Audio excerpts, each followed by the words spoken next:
All right, I have a confession to make to some of you guys. I've been living a bit of a double life. You guys know me as kind of an NFL maxi, but behind the scenes, I've been slowly becoming a hoops guy. I've been converted by the Badge Bros. I've been converted by many hoops thought leaders, and I've been dabbling in the Underdog daily streets for NBA. And today's the coming out party. All right, we got a Dog Bowl slate. It's a live final similar to what we had for NFL taking place in San Diego here in just over a month. We got a qualifier tonight, and we're going to throw a draft party today. We got the Badge Bros. It's going to be your typical off and on the clock vibe, but it's all about hoops. We're going to have Mike Zakaryan from Team Holt swinging by. We are going to have our guys Andy and Clay, my old friends from the club, swinging by. We're going to draft teams, talk about this slate, figure out how to punch our tickets to San Diego, how to win that $200,000 prize. We got you covered here on Off and on the Clock with Jon and Nez. Let's do it.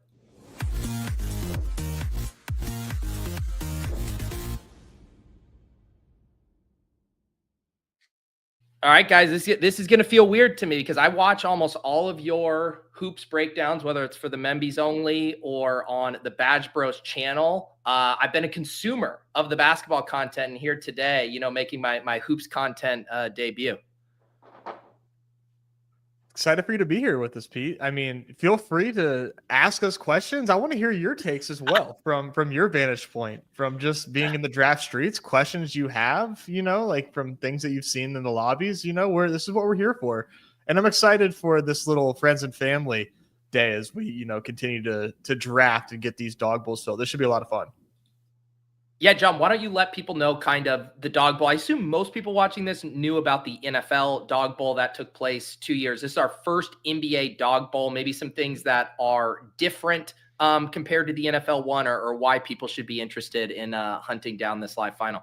Well, why you should be interested is this is a beautiful resort in San Diego where the sun's going to be shining, and it's going to be a whole lot of fun to hang out with Pete and myself. Like that is, I actually copped a special purchase last night for Dog Bowl attire. I'm not going to reveal what it is, but I bought it last night. No, this is good. That means I'm going to have a shirt on, Pete.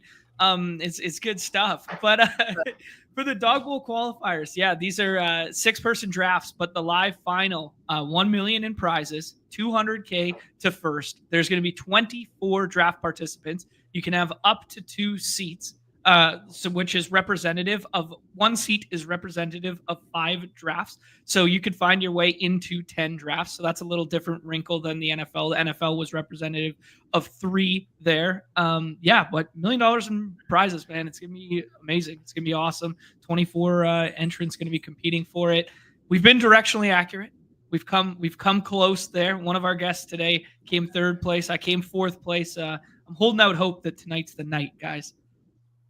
And Nez, one little tweak that's kind of interesting as far as how the actual live final versus, say, the qualifier today is today's drafts are 6-person drafts, which are kind of the normal, flagship draft for the nightly contest. But the actual Dog Bowl itself is going to be 10-person drafts.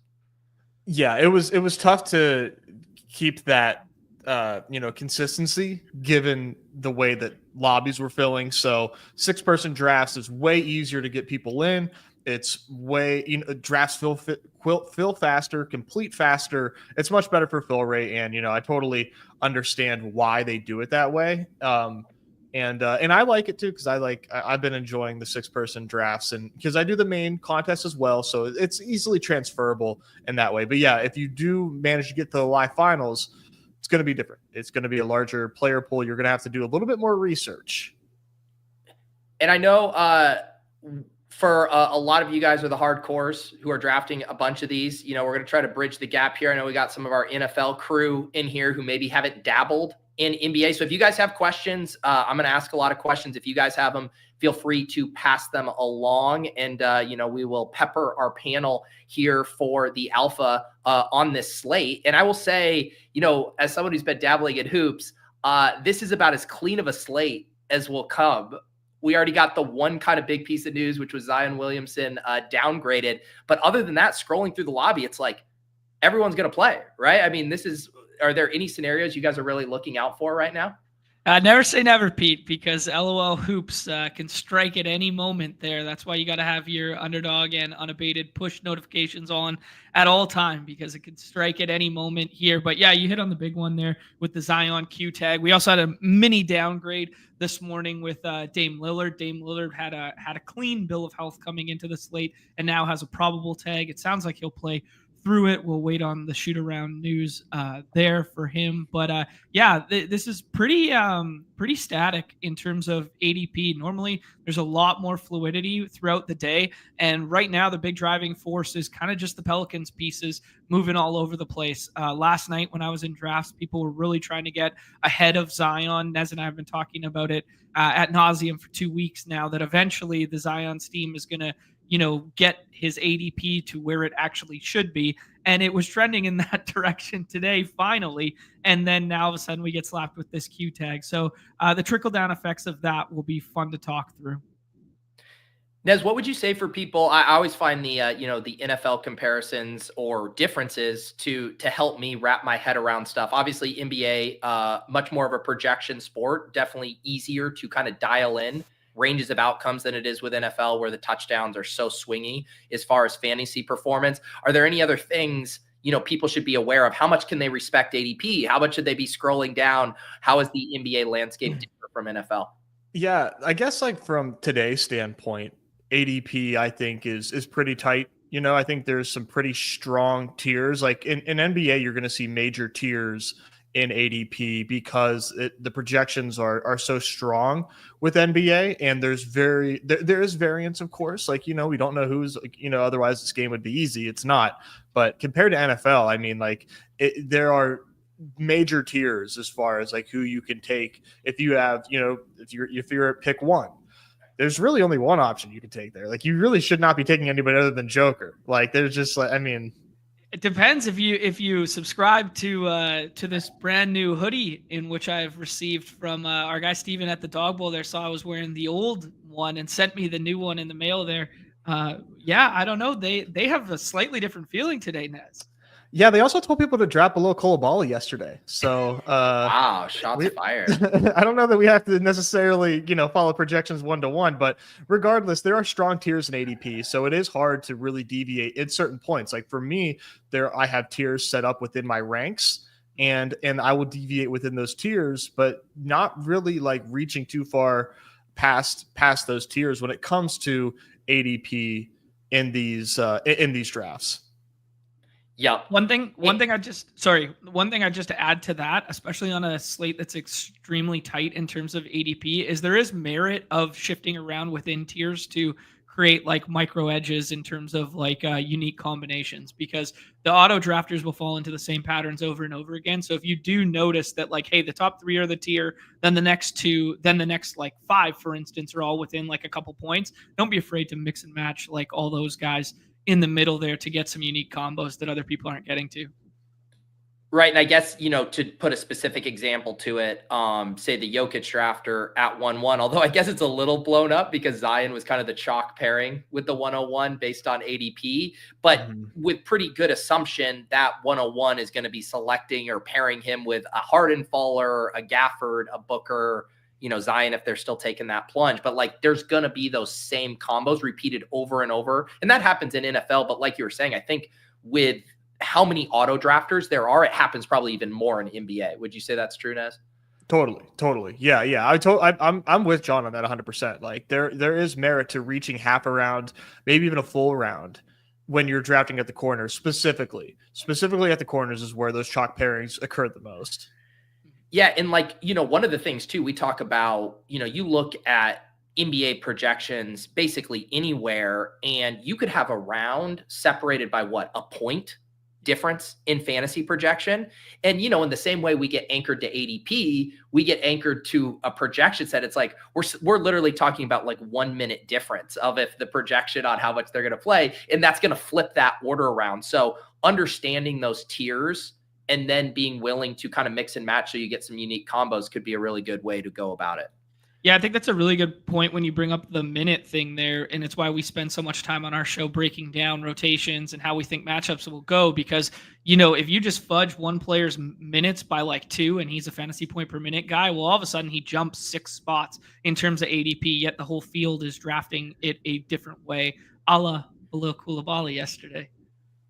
Let me ask you, Nez, because one huge difference, or I guess I'm going to ask if there's a difference in how you approach a portfolio in, let's say, the main slate, the Fast Break Friday, where there is kind of a smooth payout structure up top, versus the Dawg Bowl, where it is pretty much winner take all. Top 2 get that seat, and then everyone else, there's $1,000 for third, but you're playing this contest to get first or second.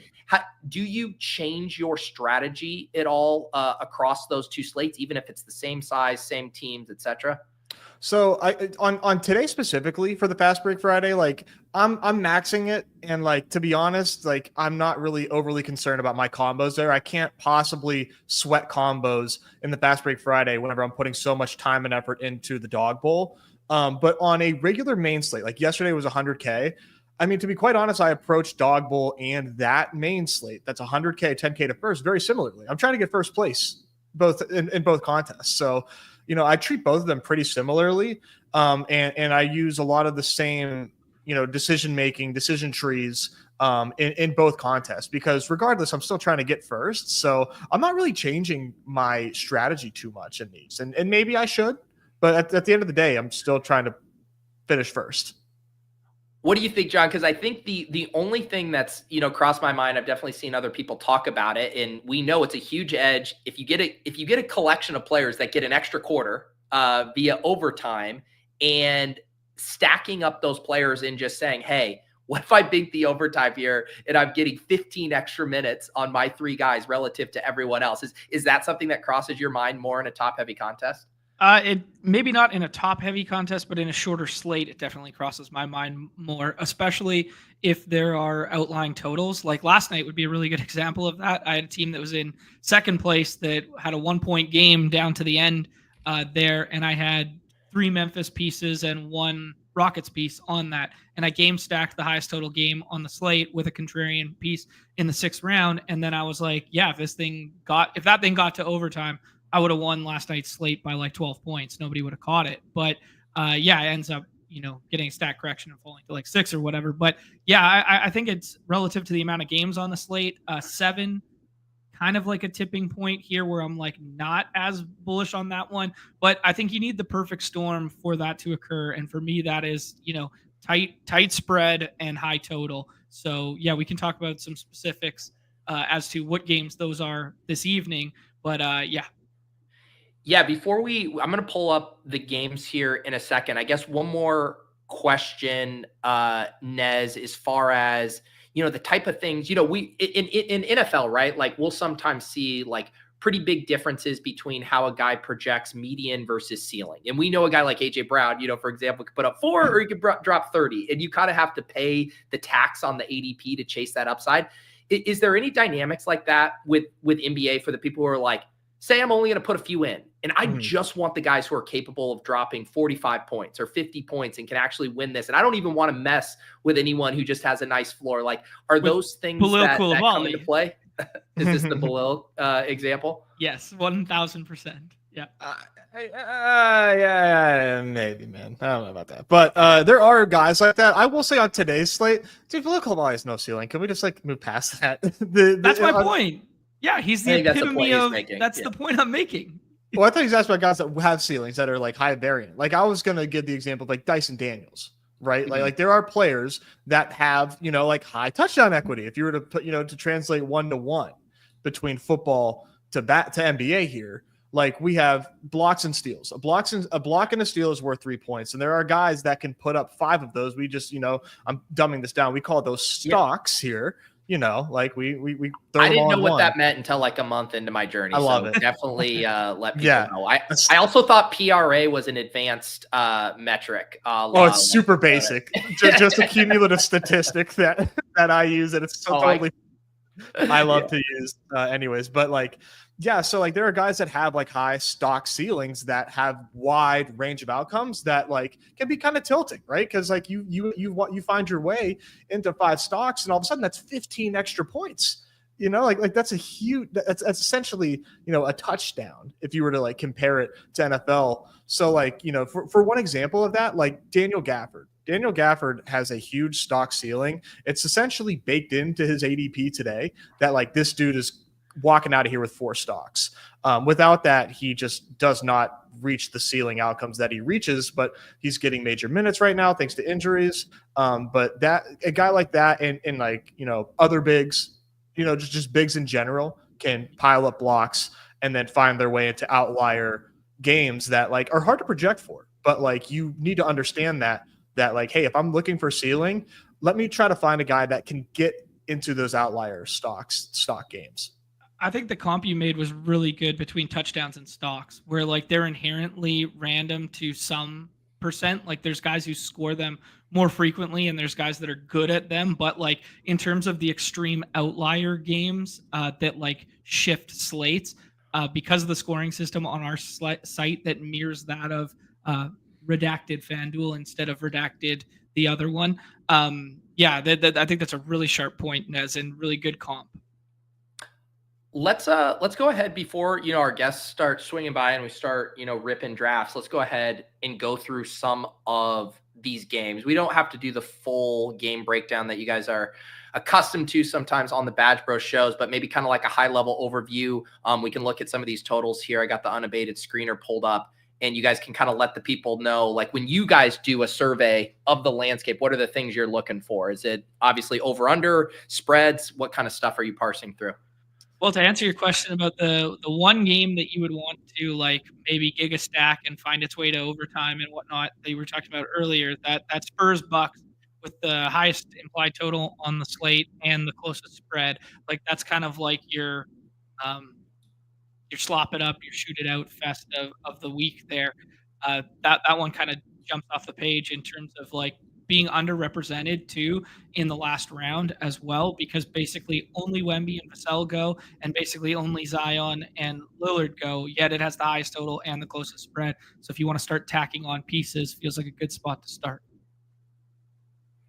Yeah, we're always looking at this odds screener here and identifying, high totals to kind of help with our our decision making, which, to be fair, a lot of the times these totals and ADPs are sort of baked in. So like you can kind of, we don't necessarily double count, but like if we find that it's not like being accounted for enough, then it just makes a lot of sense to go towards that. One thing I would say too, to look at when you're looking at this stuff is like noticing who are the large dogs. So like the Sixers are big dogs and the Pelicans are big dogs. And one thing that I've been doing more lately is doing some more correlation within my NBA drafting. So if I have DeJounte Murray, for example, like if DeJounte Murray's getting home, he probably needs to be on the court, like, for over 30 minutes. And that probably necessitates like a close game with the Celtics. So maybe just like tack on a teammate with DeJounte and then tell yourself, oh, the game is close.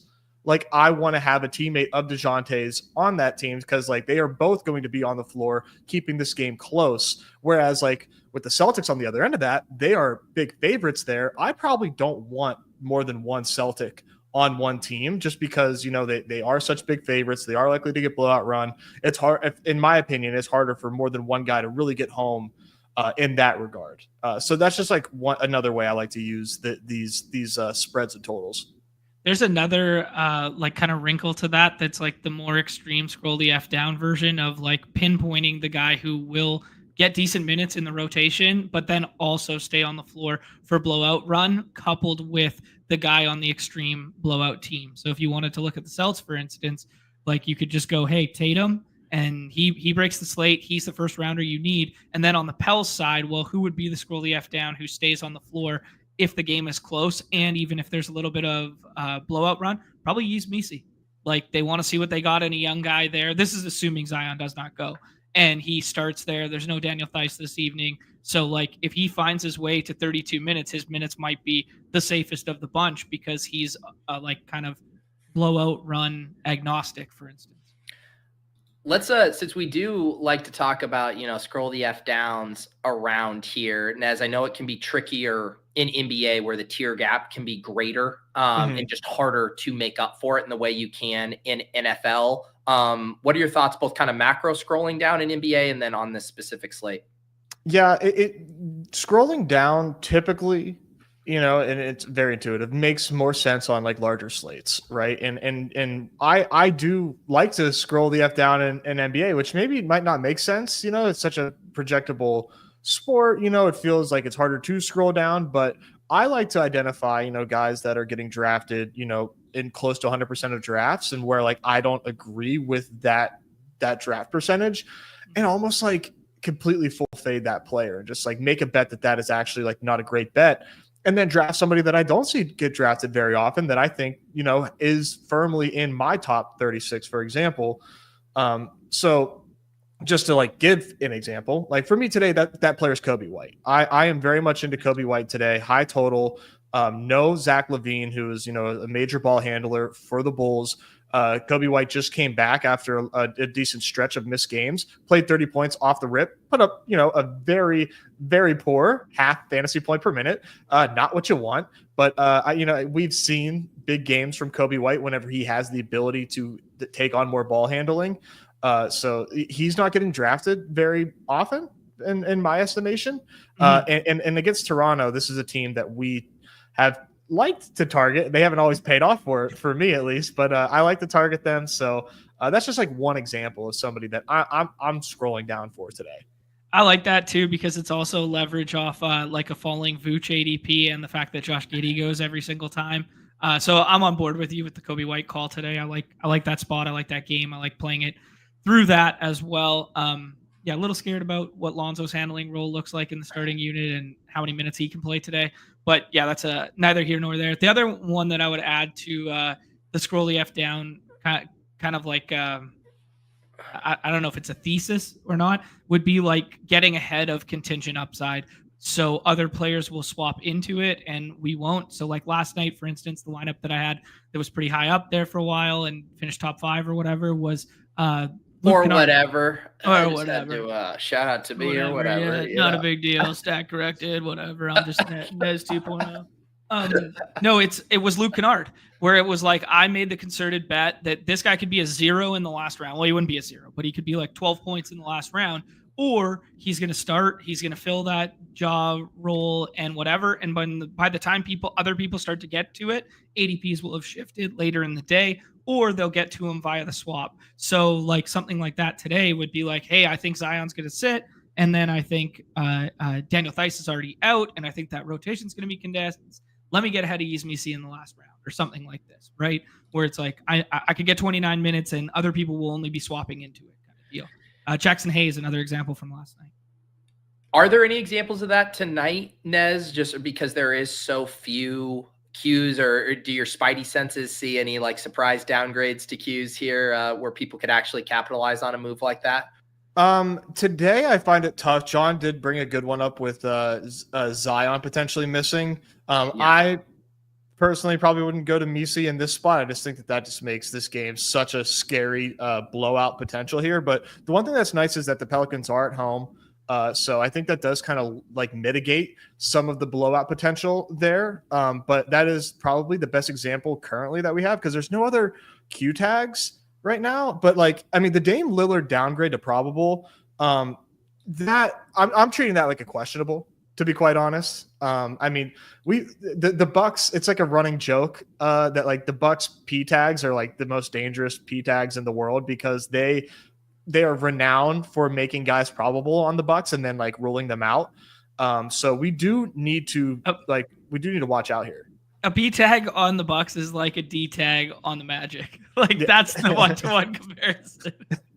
Basically, it's scary. The thing with Dame getting ruled out though, like there's not a lot of like 1-to-1 replacements on the Bucks for Dame Lillard, but I mean, just to throw this out there, for people who are trying to get into hoops here, say it. Yeah. If Giannis ever gets ruled out, Bobby Portis becomes a second round pick. He's already got the out tag, but he's out here. Yeah, so it's like, where the hell is he? Yeah. Yeah, so it moves to, I don't know, Middleton had a really rough one last time out, and he's had a minutes cap. It would be really gross to see what to do here. I guess Splash Mountain in the last round, a la Brook Lopez, would kind of be like your only saving grace. Yeah, but in terms of scoring, they'd be pretty thin this evening. Who's even the fifth starter on the Bucks? So for drafting, you have Giannis, Dame, Lopez, Middleton, Middleton, DeAndre Jackson. Yeah, Middleton's been coming off the bench. So they tried to do this Gary Trent thing early in the year, and now it's turned into Prince and Jackson in the starting lineup. Okay. Any other kind of macro stuff for this slate specifically that you guys are thinking about here before we welcome Zakaryan on to rip some drafts? I think there's a good one in the chat here that James is asking about with the Q tag with IQ. IQ's missed. I mean, he's only played 8 or 9 games this season. But we know what he is as a fantasy producer. I think it's interesting to note that the last time he had an extended layoff, he came back and instantly played 31 minutes and broke a slate in the last round. So just putting that on people's radar. Nez talked about liking the spot in general, but the push-pull effects of this dynamic is if IQ plays this evening, Scotty Barnes, and even if he only plays like 28 minutes, 25 minutes, something to this magnitude, Scotty Barnes' ADP doesn't look as strong. RJ Barrett's ADP doesn't look as strong. Like these kind of like push-pull dynamics of IQ being in or out, because with IQ out, RJ Barrett's probably like 23-ish for me in terms of like player on this slate. With IQ in, he's like 28, and I think that's like a decent dynamic. The other thing too, and you guys kind of mentioned about it with swaps, and people are familiar with this dynamic in the NFL where you can essentially use it as a placeholder for saying, what if something crazy does happen? And I don't know who I should be drafting right now at 3 p.m. Eastern, but maybe someone is going to get pushed up and relevant that no one else knew about throughout most of the day. So I'm just going to hammer like IQ a good bit and be like, yeah, I like that price if he goes. And if he doesn't, I'm going to then hope, and it's a bit of a gamble on a slate like this where there isn't a lot of Q tags, but just say if something does open up, a lot of my teams will be able to capitalize on a player that the rest of the pool wasn't really getting to that much. Yeah. When those players exist, like today it's hard, like because IQ I think might actually play. Yeah. But like when those players exist, they are such good 6-round picks. If you were just like not sure, last night, for example, just to toot my own horn here, I was drafting Jeremy Grant because I didn't think Jeremy Grant was going to play. He left the game early, the game before, and he was a 6-round pick. So I had the option to see if Şengün sat for the Rockets. He did, swapped Atari, or I could have wait and saw who Chauncey Billups was going to start in Grant's spot and swap to that starter. So whenever you have maybe. And Scoot went off, but I went Tari because of course I went Tari. Whenever those players exist, having that like we said, staying on the clock is so valuable, especially in hoops when shit just changes like on a whim for no reason whatsoever. Yeah, I mean, it's kind of like every single player with a handling role or a minutes ceiling is a handcuff running back. You know what I mean? Right. Where it's like they can come off the top ropes out of nowhere and just be like, oh, by the way, this projection went from 12 minutes to 32, and Kevin Porter Jr. is the guy tonight. Bones Highland is the guy tonight. Like Diabates is the guy tonight. Taj Gibson doesn't start. So. If we're doing Diabate, I'm gonna get out of here. Is that what we're doing? Have you ever watched the John show, Mike? This is par for the course. I just got here. I was listening to everybody doing a round robin of tooting their own horn, and then Diabate. Yeah, there you go. Nick called it a little bit. How long till John? I thought that said diabetes when I first read it. So, but apparently it's a player. Mike Zakaryan, welcome to the program here. Thanks, we just kind of did a little overview of the slate. Are you excited about this Dawg Bowl one here? Yeah, I think so. I think it feels a little bit cleaner, which is probably a kiss of death by saying that. But yeah, I did. You guys were just talking about IQ. I want him to play because I think it makes the Bulls better. That's what I was getting excited about, because Davion Mitchell is just like a dog defensively. And I know, Nez, you were talking about Kobe White, and then like Giddey projects really well too. And I think those guys, because like Toronto weirdly won 5 games in a row. They're playing like good defense. They've been playing a lot of shitty teams, but they're playing good defense. And so let's get IQ on the courts so the Bulls are better. And they're at home too. Like the Raptors at home in their home state of Canada is just they're just a completely different team. They're like the best team in the East. Toronto nightlife state. Yeah, Jesus.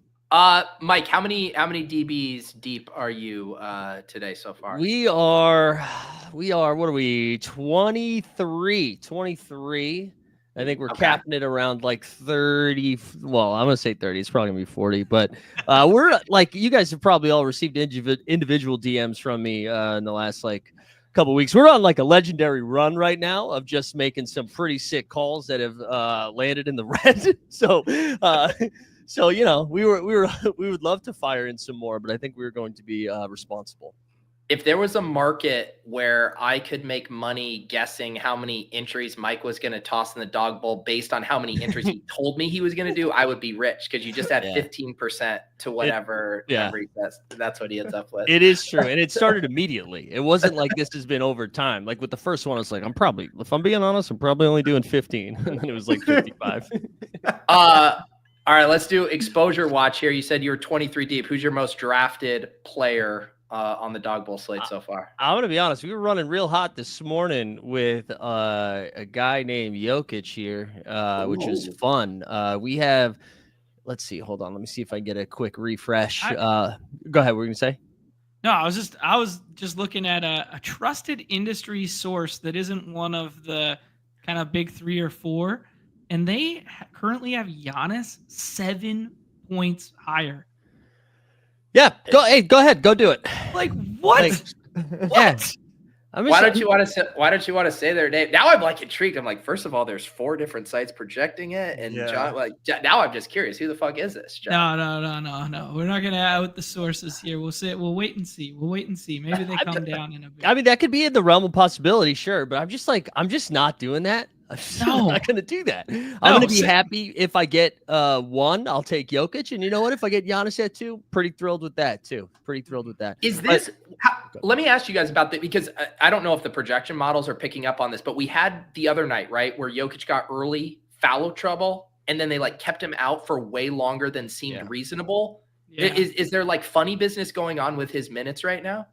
I don't know. He still played 33 that night after that, because he basically played the entirety of the next 2 quarters. So I don't know. That was a very weird circumstance. Was that second night of a back-to-back? Do you guys remember? It was against the Knicks, right? It was the Knicks, in the Garden. I don't believe so. Yeah, I don't think so either.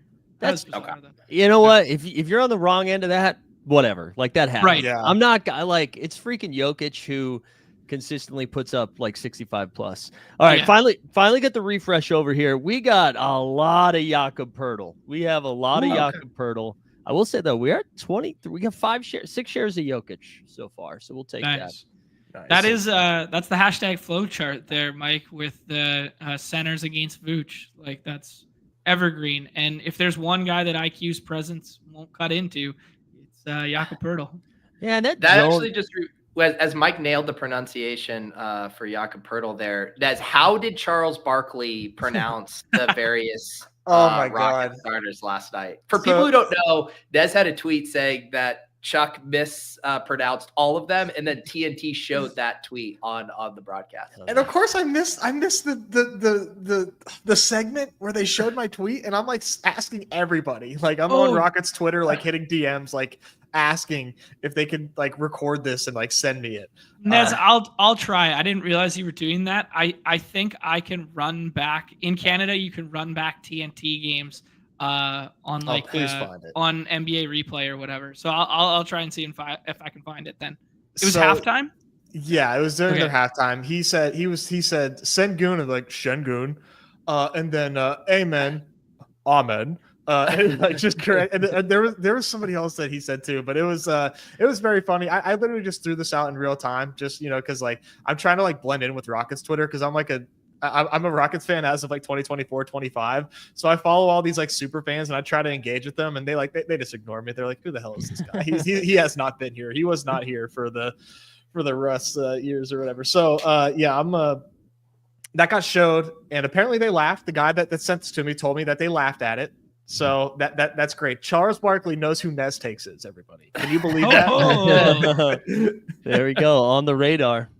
Beautiful. Yeah, I mean, and Nez, I was worried if he was going to show up to the show today. He also requested no green M&Ms in the green room before the show. He's turned into a real prima donna. So you got my rider? Okay. Yeah. So did Mike. I mean, Zakaryan's being humble here. He got a big shout out on the pod with Brunson and talking about the generic white guys tweet. Well, I'm taking credit for it. I'm sure I'm not the only person that made that joke, but they were congratulating whoever the generic white guy is on the roommate show of elevating past generic white guy position, and then referenced the joke on Twitter. So I'm trying to take credit for it that it was my joke. Nobody's done that joke better than your short form video. So I definitely did send it to the roommate show. What is up, Tyler? Sending in a $20 super chat. Some of you talked about that you would take your shirts off for $20 on Twitter. Is that what was going on? I did not make such promises, so my comfy sweatshirt is staying on. No, it's cold and it's New York. I just said it wouldn't take too much, but I didn't specify a number. I didn't specify a number. That's true. This is where, $20, you send that to Davis Maddock right now, and he's buck naked. So you got to kind of test the waters. Mike, you mentioned Pirtle.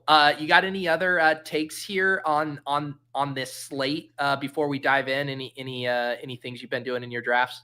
I kind of liked the little correlation Nez was talking about earlier.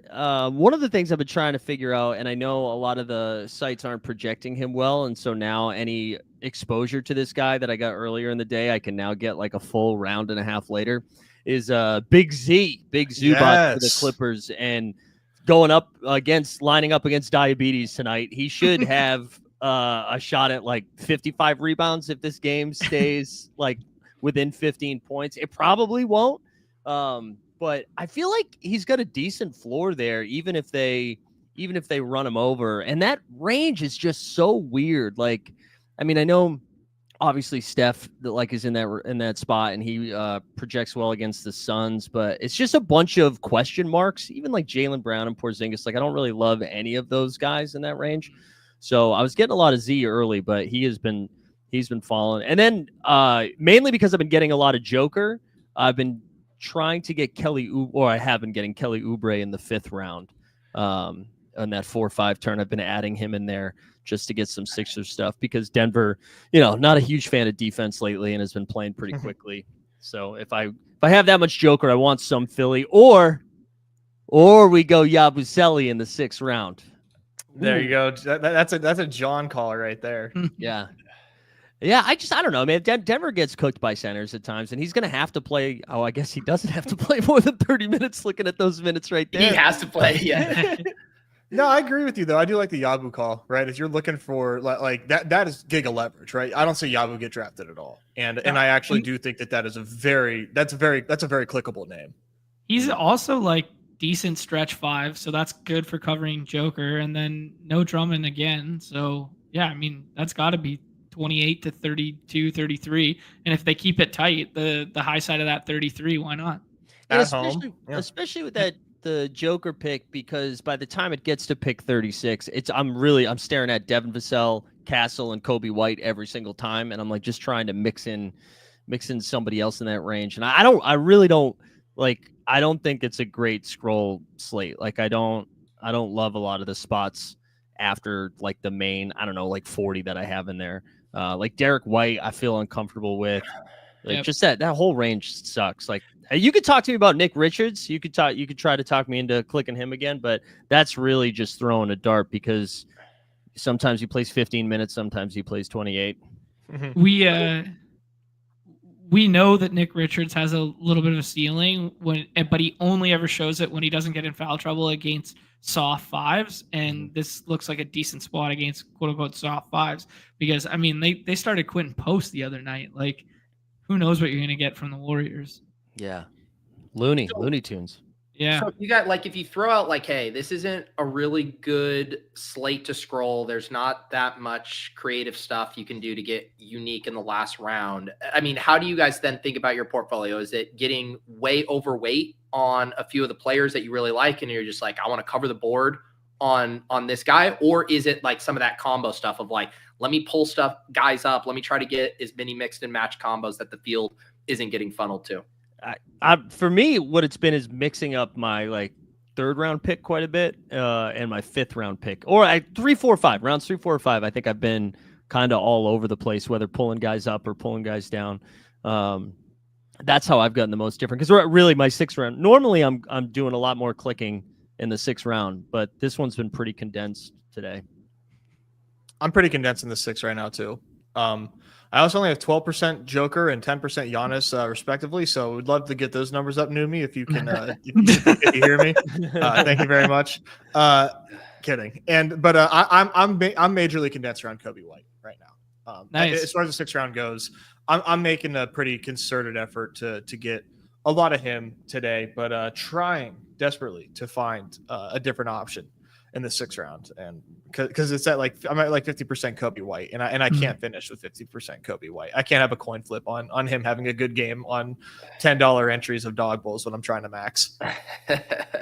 Nez, I don't want to one up you here in the run bad department, but we got 7% Zion and 8% Joker on 48 entries. Nobody runs better at running worse. Yeah, that was beautiful.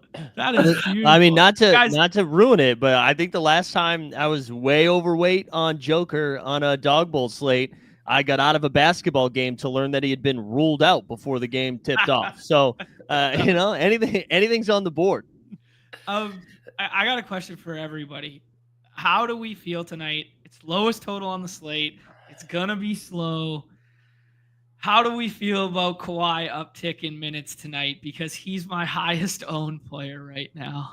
Whoa, where do you get like just that 25 to 27 range? Yeah, like just that. Like, I hope we hit 28 if this is like anywhere near competitive, and the rates seem okay. Yeah. I mean, I was taking him when he was slipping to the beginning of the 6th round. I was grabbing him. It's mainly from last night, to be fair. But yeah. Oh man, it's hard not to like him, right? I mean, the Hornets are bad, and Kawhi looks good. Like the eye test tells you that Kawhi is like fully healthy. They're just like it's just strictly minutes right now. Kawhi looks awesome, and I think he helps out everybody on the Clippers, right? Like when Kawhi's not out there, like Norm Powell's the man, right? He's very cool. He's very fun, but he doesn't quite have the same amount of like gravity and the same amount of like of shot creation that Kawhi does. So when you have Kawhi and Norm Powell like being a threat like from 3, and Harden and Zoob's like doing some screen and roll and whatnot, like they're just a great team. And I think that he just elevates. He's one of these people that like I don't think necessarily takes away. Like James Harden is on an awesome stretch with Kawhi back in. Like I think that he actually helps like the Clippers in general. I'm chasing it too, John. Like it's not 50% Kobe White levels, but like I am chasing it. Like I get the total is bad and the pace isn't great. I still think that we can get there with at least 2 of these Clippers. Do you want my answer, John? Yes, absolutely. let me teach you some science here. 4 games ago, 24.9 points. 3 games ago, 27.6. 2 games ago, 32. Last game, 46.7. I don't know if you noticed the trend line, but per my math, he's going to have somewhere between 58 to 60 points today if that exponential curve continues. I believe that's what the kids in the industry call a ladder, Pete. A ladder. All right. Don't make me head over to the Champions tab, buddy.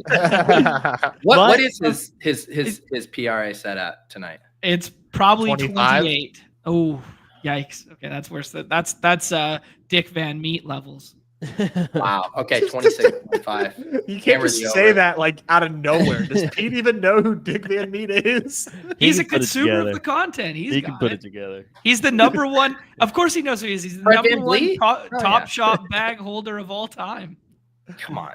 I didn't know like where we were at with the barrier to entry on names like Dick Van Meat. I do want to address Chad's comment in the chat there, because I think it's a really smart point, and it's also something I've been thinking through with Clippers blowout run. Is I know it's a really low total, but like if you get second unit Clippers playing against effectively G Leaguers in the Hornets, there like tacking on a 6th round like Kevin Porter Jr. Well, you know what he can do from a rate standpoint in like 20 minutes. This slate is really starved for value right now. There's a non-zero chance Kawhi plays 22 tonight, and it's over by the 3rd quarter. You know what's tough about this too? Like, because I was thinking through Zubac and Kawhi when I was taking them, and even Harden, where I was like, well, if I want these guys, I want them playing 4 quarters. So then I want to take who can you take with them to keep this game close? And the answer is fucking nobody. like I don't want Bridges at his ADP. I'm not interested in that. He's got like an all-time low matchup tonight. It's tough, but I like him more as one-off plays. Okay. I have been aping into the worst game on the slate, and I have 28% Bridges to go alongside with the Kawhi. So I hope like, it works for you. Those guys play each other. All right. Should we draft, guys? Oh yeah. Yeah. All right. Do we all just want to draft together, and we can form a conglomerate here on these entries? Yeah. Let's do it. We can talk through, and I can get that classic energy where Nez wants one guy, John wants another guy that I'm forced to break the tie. We'll let Mike break the ties here. Here we go. I was watching. I was doing my typical day with these drafts is like I do the show with John, get my wife situated, and then I go to the gym and do a lot of drafts on like at the gym, like doing Stairmaster or whatnot. So I was watching like Maddock was doing some Dawg Bowl stuff or some Underdog stuff yesterday, or maybe it was the day before. It was the day before. Thank you. The lobbies were snap billing when Davis would enter because everybody was trying to get in his lobby. Davis shaking Steph in the 4th was all time. Well, like when he was a 6th-round pick every time, and he snapped him up in the 4th was one of the funniest. I make one mistake. That was such great content. We need to pay him. Give him a blank check to do more NBA content. He will cash that before the ink dries, buddy. We got ourselves a friends and family here. Sicko Dank, Dawg Bowl for NFL, T-Box, obviously. Amari's always in the streets. Awin, and then last night's winner, Fully Loaded. Shout out to the 10K last night, bro. Yeah. Nice hit there by Fully Loaded. All right, so we got the 6-7 turn. So no Giannis, no Jokic, no Wemby for us here. So based on ADP, people are getting pretty funneled to a Tatum Barnes double tap. Can you get away with that? Get away from that, guys? I think you can get away from Tatum pretty easily. Yeah, Mike doesn't. Mike's the raging Celtics homer. He's no, I no. I've been starting to go Barnes KD. I just am nervous now about this Pelicans game. Although the Celtics, KD, yeah, let's do it. All right. Yeah, absolutely. The Celtics did take fucking Amir Coffey and the Los Angeles Clippers to overtime a couple weeks ago without like all of their guys. So like, I don't know. Maybe this can stay closer, but if Zion's not playing, they should steamroll this team. Yeah, that's where I'm at. And plus, it's hard not to get too like caught up in recency bias. But like, when's the last time Jason Tatum eclipsed 40 fantasy points? Like, it's been quite a while. Pete's not going to be able to find out by doing his normal research, where he clicks the name and looks at the last 5 games. Hey, don't blow up my process. Easy, bleeding alpha over here. Did we see the line? Like, oh, sorry, go ahead. Is Zubac at 12? Is that where he's been going, or is that a little early? That's a cute little flipping of the board. Yeah, I like doing that too. You're not going to see a lot of Zubs paired with Joker today. Unless you drafted before 10 a.m., baby. How big of a bong rip do you think Sicko Dank just took before pulling up Zubac? Like, watch this. He's the man.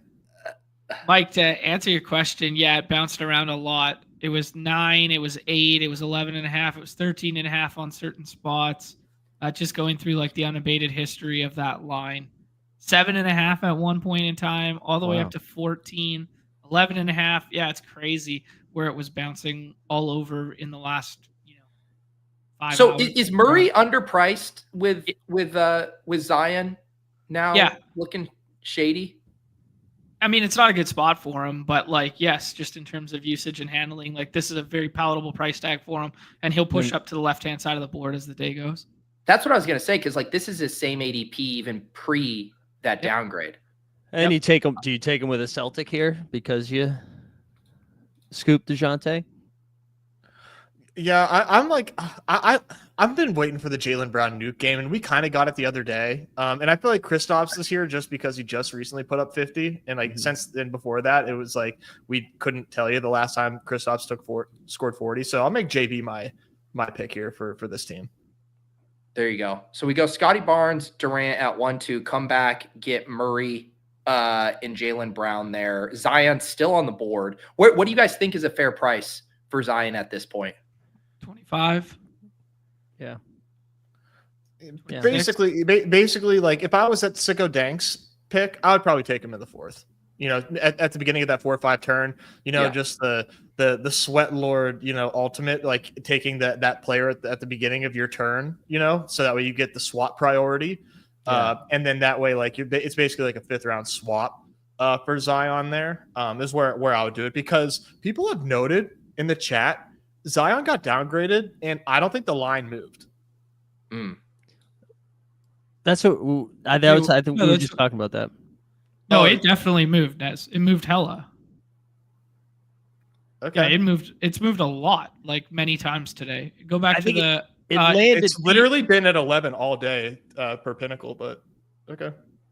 Well, maybe Pinnacle that was set there. But if you go back to unabated and then you click on the spread number and then you go by timestamp, so you can click on that 11 right there, like literally beside Celtics. Yeah, sorry. Yeah. Right here. Yeah, and then it brings up like a feed, and then if you scroll down, looks like you just owned yourself, John. No, okay. Here, let me share the. You can look at. Hey, we're on the clock here. It seemed like we had some Kawhi, right? We all agreed on that. Did I hear a little Kobe White maybe opposite our 1st round pick here, Scotty Barnes? Nez isn't gonna say no. I'm not gonna say no to Kobe today. You can try to scroll a little bit, but like it's hard, man. It's hard. Like we're gonna do a lot of drafts, so let's get our chalk one out of the way before John has us taking guys named Diabetes or whatever. What are you guys doing with Duran today? I'd started to take him. I was not taking him earlier, but he's clearly, seeing more usage, playing better ball, and we used to love Duran last year. Yeah. So like, I'm starting to get a little bit more bullish on Duran. All right, John, have you done your investigative deep dive into how much the line has moved here? Yeah, like I'm seeing like 8, 9.5, 11.5, 7.5, 12.5, like all throughout. Can we look at a real book? What is this? Is this a rental car company? Look at one of the redacteds. I'm looking at one that's available in my vicinity, sir. But yeah, this is all John's new thing today. He's like, there's this one site. Hey, site that has micro edges, 24 more points. The site that has real liquidity, has had 10 all day. So I just want to say the line has not moved since Zion got downgraded. All the pick'ems are still up for the Pelicans as well. Oh, that's a lie too. Here you go. 9.5, 9.5, 10.5, up to 11.5, 11.5, 11 on redacted. All right. So let's meet in the middle down and say the line moved a 1.5 with Zion ruled out. Can we agree on that? We can. Okay. Sorry, I asked. There you go. Justin's got some good context too, though. That it was juiced. It was a juiced line apparently. on that one that I was looking at. That's gross. All right, we got a 1-3 this time. Are these for you guys? Is it 3 separate mini tiers with these guys, or like how closely clumped do you have these top 3? According to a projection site that I use in North Dakota, they actually have Giannis like favored by 35 points over Jokic. That's pretty much my 1, 2, 3. I haven't messed around with it. Like, I'm happy if I get Giannis, but I'm at 2. But that's my 1, 2, 3. I've done Wemby at 2 sometimes. Wow. I just can't get past I just can't, like, nobody has like 10 stocks in their range of outcomes other than Victor Wembanyama. I have it on good authority from my stat guys that the Bucks are actually like the least blocked team in the league. Exactly what I was gonna say. Yeah, fullback dive. Well, how, you know what, they don't play a 7-8 center all the time. So also true. Good counter. But yeah, no, the fullback dive for Giannis is real. It looks like Baconator is subscribed to that North Dakota site and took Giannis. Finally, John Boy Beats catches a break. What a punching bag. Snap click. No deliberation whatsoever. We take Wemby at 3. Yeah. That's good. Let's keep this thing rolling. Sorry, I mean, I didn't. Come on, I you know. No, that needed zero discussion whatsoever. Where is the next tier go from? Like from Maxey to where? Cade. Just those 2. Yeah, pretty much. Those 2 are the only guys that have like similar projections. Mm-hmm. And honestly, Tatum is like not really supposed to be in the tier after those 2, but because, you know, it's Tatum, and like, yeah, the projections do say that he shouldn't be like necessarily in that next tier, but like it's Tatum, and we one of these days he's going to break out of this slump. So we're OTC. You got the Lillard with the P tag, and then you got Harden. Obviously, you're not taking Zion at this spot. Is it just Harden, or are you pushing Lillard down a little bit because of this, or just taking him at ADP? I'm taking Lillard on my own. Yeah. Oh, okay. I like Harden too. Let's do Harden. Nez, you were saying you're a little Harden's fine. Yes, you were saying you were a little nervous about Dame, right? Or are you like more like not being funny, but like, oh well, a Bucks probable tag. Or yeah, really... Are you being funny, Nez? Yeah, you doing jokes, dude? No, I was actually like a little concerned about the downgrade, but at the same time, Dame, like the Bucks are on such a strong run right now that like if Dame plays, like I'm done. Like I was fading Dame early in the year. I am so done with that. Like it's crazy. Should this be the all stocks team and go for some Daniel Gafford here? Absolutely. Yeah. This is Gafford for me, like pretty comfortably. John's all over Bridges though, right? Is that a Bridges click for you? Yeah, especially with the Harden correlation. I'm soft fading Gafford right now. I pulled up Kyrie too. But is it like is it a Karain takes Jalen Polk to set up Drake May situation as far as trying to get to Kawhi via the Bridges pick? Is that the only selling point? More or less. Yep. This guy, we got to keep an eye out for this 4-hole. If he does one more funny business, we might be in trouble. But I didn't even see that. Maxey to PJ is like okay, you know, PJ, it's okay, but like it depends on what this pick is. If he just like, we didn't talk about Chris Paul, but Chris Paul has leverage in the last round. Is that a play today? Are these picks? These picks are being autoed, right? Like these are snap picks. Yeah, he ranks. You get the ranks. Yeah, I don't know what the hell. What do we want to do here? We still have our Celtics. We can go down to Jamal or Pirtle. I just don't love the Celtics, man. I like Pirtle or Murray. That's what I would do too. Right. Yeah, Pirtle or Murray for me too. Yeah, Pirtle's got a good matchup against the Bulls here. Okay. So it looks like the Spurs are. It's gone from 3.5 to 2.5, and it looks like it's going to get closer to 1.5 here. Dame. Yeah. Gotta watch out for that. Is that the North Dakota book? Yeah. I'm on Enterprise. Where I can get a car and a line at the same time. Just Chris available. How do you guys feel about the? Well, you guys were Make the pick. interested in Murphy at the last one, or is this where we take reach up to get 100% Kawhi collective exposure? What are we doing here? Trey will project in this vicinity if Zion's out. So I'm fine with it. RJ will project higher than this if IQ's out. Pairing it with Pirtle is probably better. But yeah. I like Trey. Yeah. All right, let's do it. If there's any hope that this game is close, I think it's because Trey Murphy is banging like 5 threes. And then he goes RJ. This guy's like right back on track. This draft's going to live. It's just like this guy's sus. You know, we just got to keep an eye out for him. Snap picking, though. Like, is he he's autoing with weird-ass ranks? I suppose. It's so strange. I don't know. He must have uploaded the wrong CSV. Now he's off the clock. Now he realized what he's done.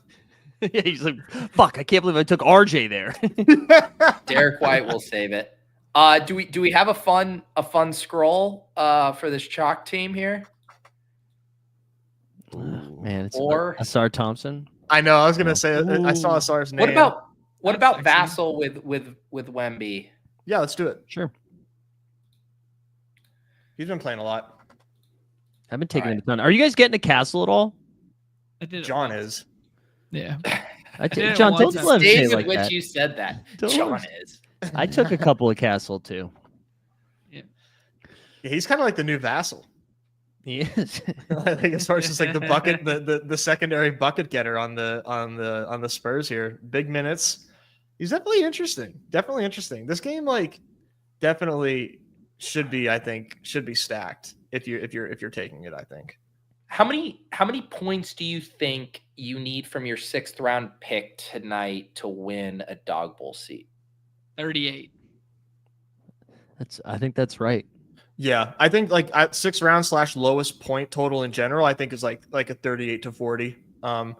Unlike the other night where like if you had somebody that scored under 50, you were dead. That's so unheard of. Dumb. I think. I think 38 to 40 could be the lowest score that you could have in a winning Dawg Bowl seat. Okay. Good shout from chat. Oh, which one? Chad saying that Castle and Wemby are negatively correlated for what it's worth. What about Vassal and Wemby? Probably not. And I'll tell you what, Chad, take your model and tell me if they're negatively correlated when it goes into fucking triple OT, brother, and get back. At which case you're going to need a bunch of Milwaukee Bucks probably too. However, don't fact check me on that. All right, let's do another one here.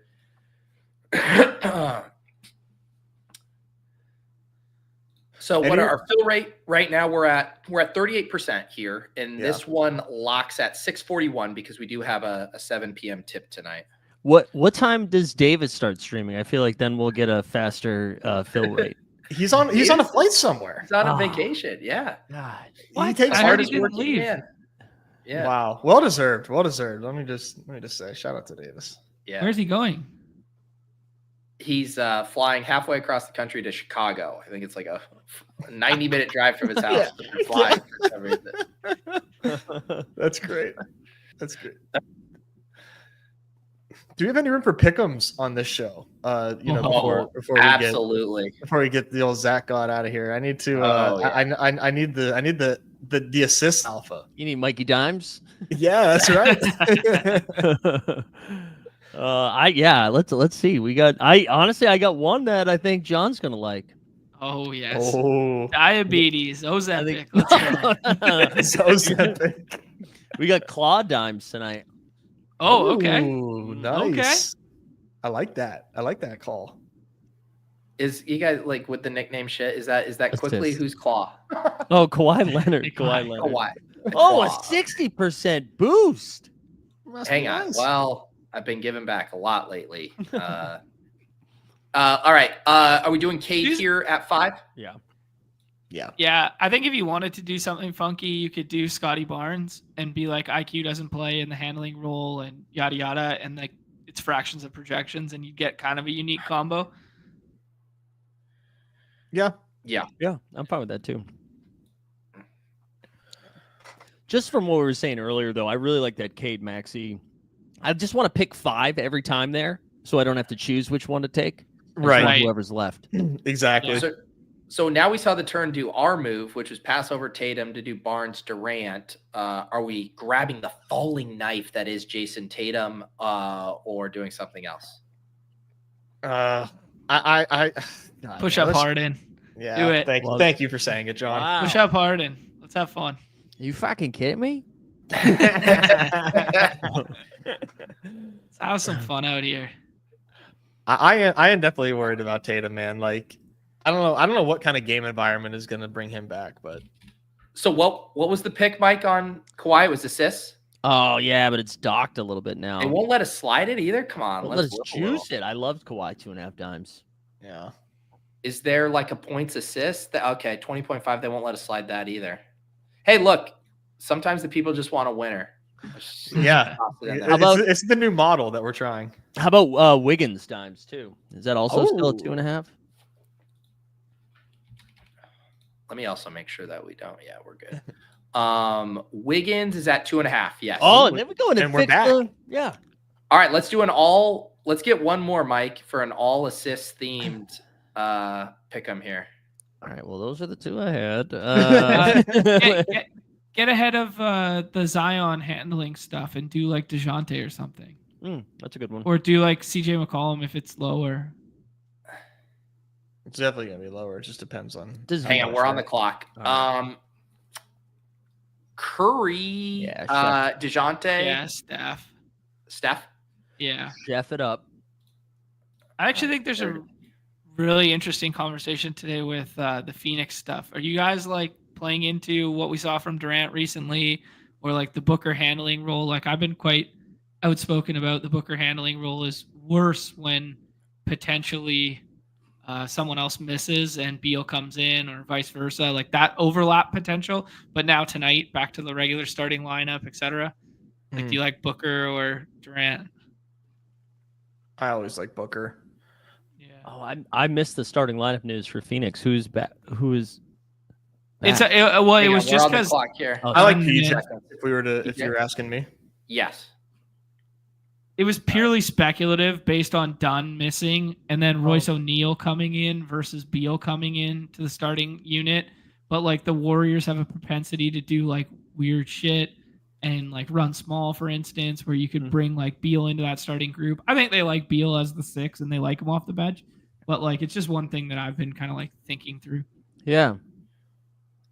Mike, do you co-stamp this as Mikey Dimes if we go Murray higher than 7.5 assists at 1.12? Let's keep scrolling a little bit. Okay. You could leave it in there. Number. Yeah, I thought that was going to be like 6.5. Same. What about Nez's Kobe White? Nez likes Kobe White. I do like Kobe White. What do they have for him? I think it said 4.5. That's kind of 4.5 juiced down. Damn. 0.86. Damn. What about KD? Okay.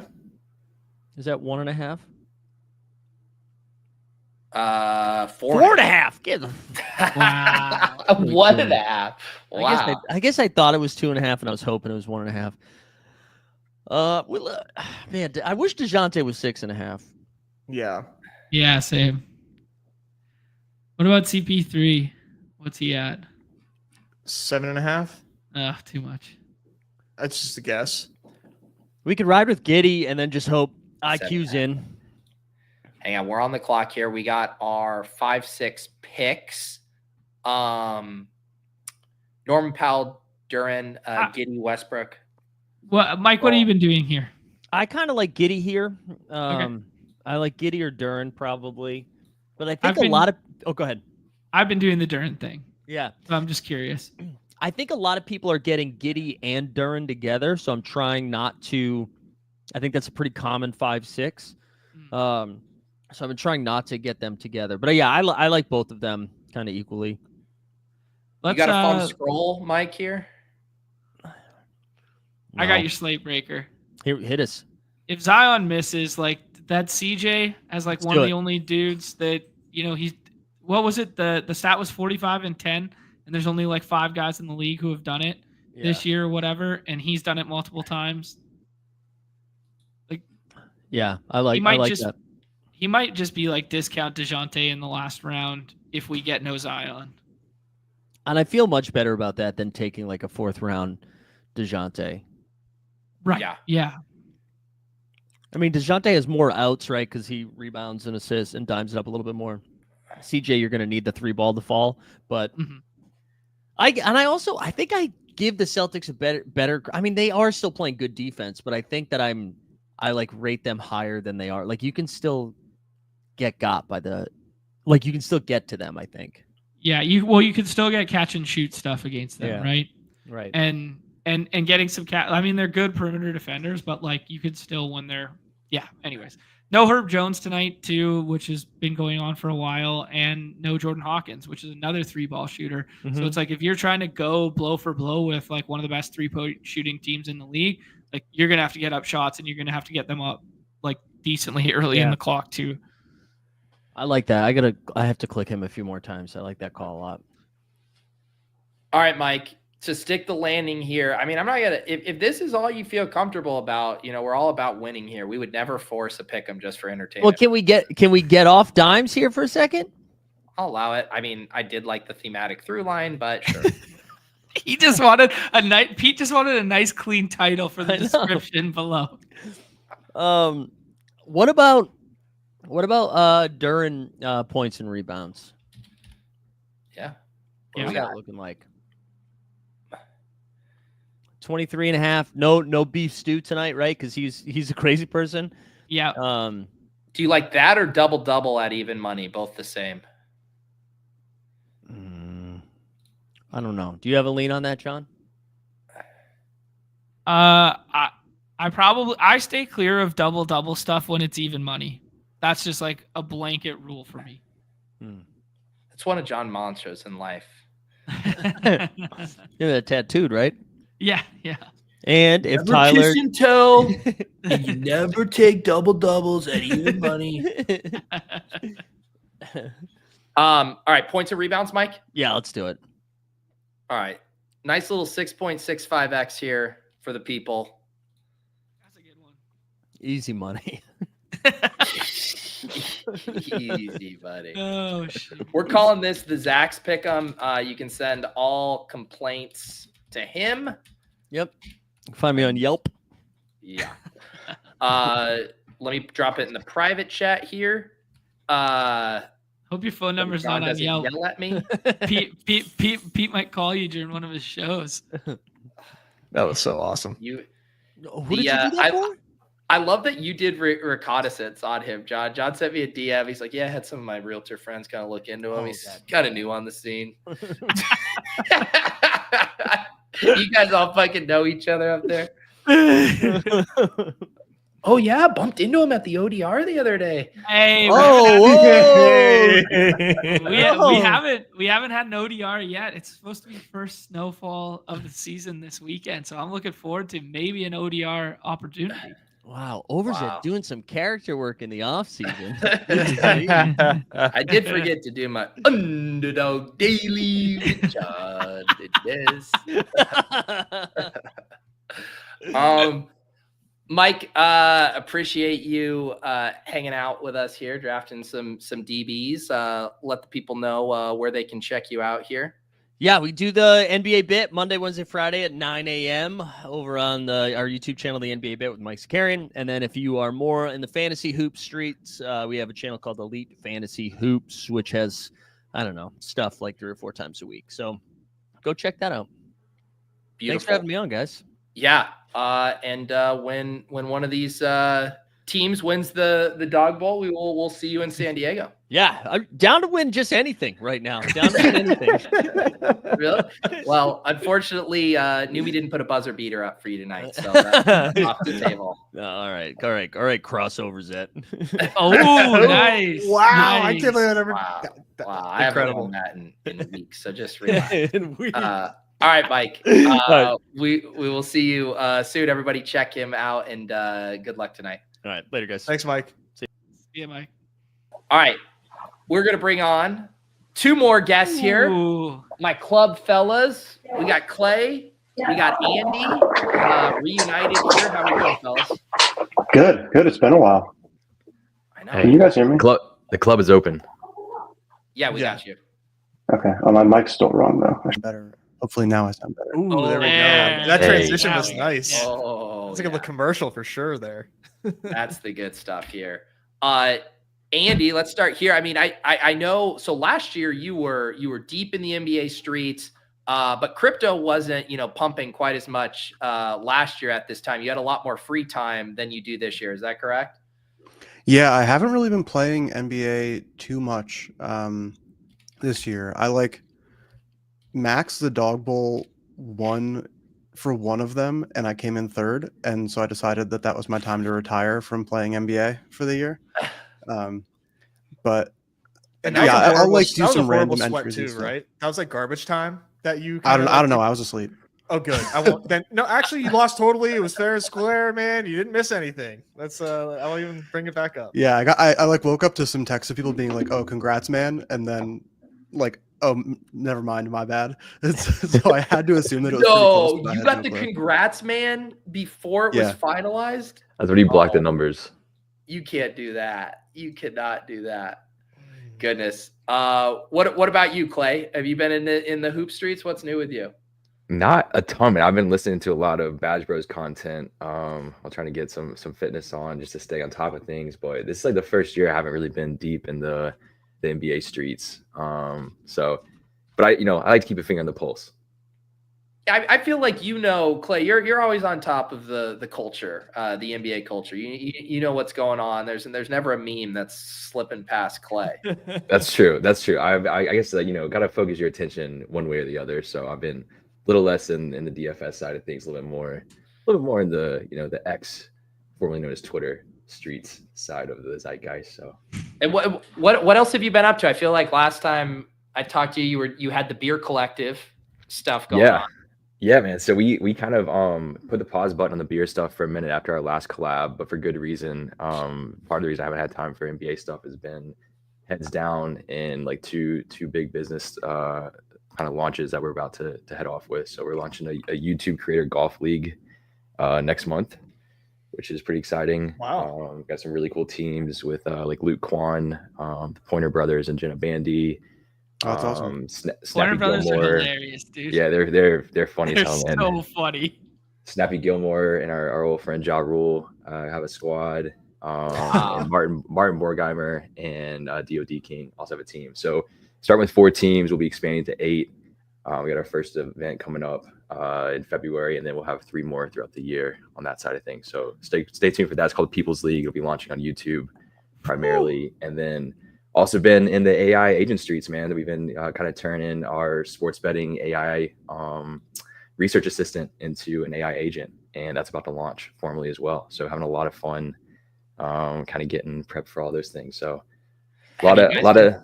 You make me feel bad about all the hours I put into Underdog, bro. No, man. See, like I'm jealous. I'll trade you, Nez. No, if I was winning on Underdog, then maybe I could put less hours in these other things I need to pop up. I got a house to pay for now, so a little more big life shit. Clay, here's a $1 million idea for you guys. How about like a battle bots thing between your agent and Bales and Cal's Gambly, and you guys put it in, and just one of them beats each other to the death, and then the other emerges the victor of all things AI. I'm down, man. I think we got to throw Andy. I haven't caught up in a long time too, but I know Andy's been in the similar streets as well, so we might have to throw a little 3-way action down and then see what's popping. It'd be fun. Yeah. Yeah. no, What's new in your neck of the woods, Andy? Obviously IKB. What else you got going on? Yeah, I'm always hacking on random things and also just trading shit coins. Like my life depends on it.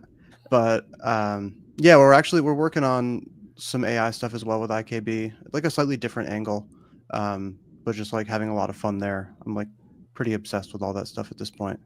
The new OpenAI just released a new model like an hour ago. And so after this is over, I'm going to be messing around with it, checking it out. But yeah, a bunch of random stuff. Still going to some basketball games and following along.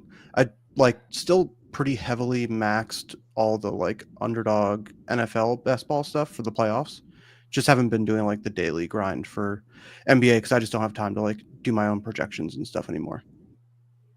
Yeah, because I want to say it was last year you would do a lot of your drafts early, right? Like that was kind of your thing. Like right when the contest opened up, you try to be done.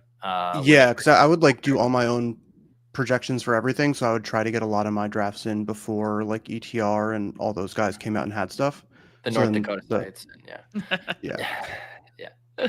But yeah, and so I just like if I do play now, I'm just like using ETR ranks and just kind of doing my process with those, which it still was fine, but not as fun for me. Pretty close the other night. It was working all right. Not as Yeah, good as the yeah. Nezzy ranks though. That's the only thing, you know. Yeah. When you're firing off like 3 or 4 dog bowls, that's like most of your action. You gotta be a little bit exploitative out here. Got to. That yeah, and the only way to get how do you get the Nez ranks is you see when Nez is doing drafts, and then you basically just bum hunt them and then try to build a draft board based on all the picks and hope that there's no randomization going on. Yeah, my process is like, well, go ahead, Nez. I was saying you could also just like ask like an AI agent to sort the Underdog PRA pick'em lobby from highest to lowest and build ranks that way. That'll that get you is a close nice to hack. mine. Honestly. Wow. There you go. The meta in the redacted Deposit Kingdom chat, obviously, you try to guess what ETR's ranks are. That's what I do with Nez. I try to guess what Nez's ranks are. Wow, I'm flattered. So.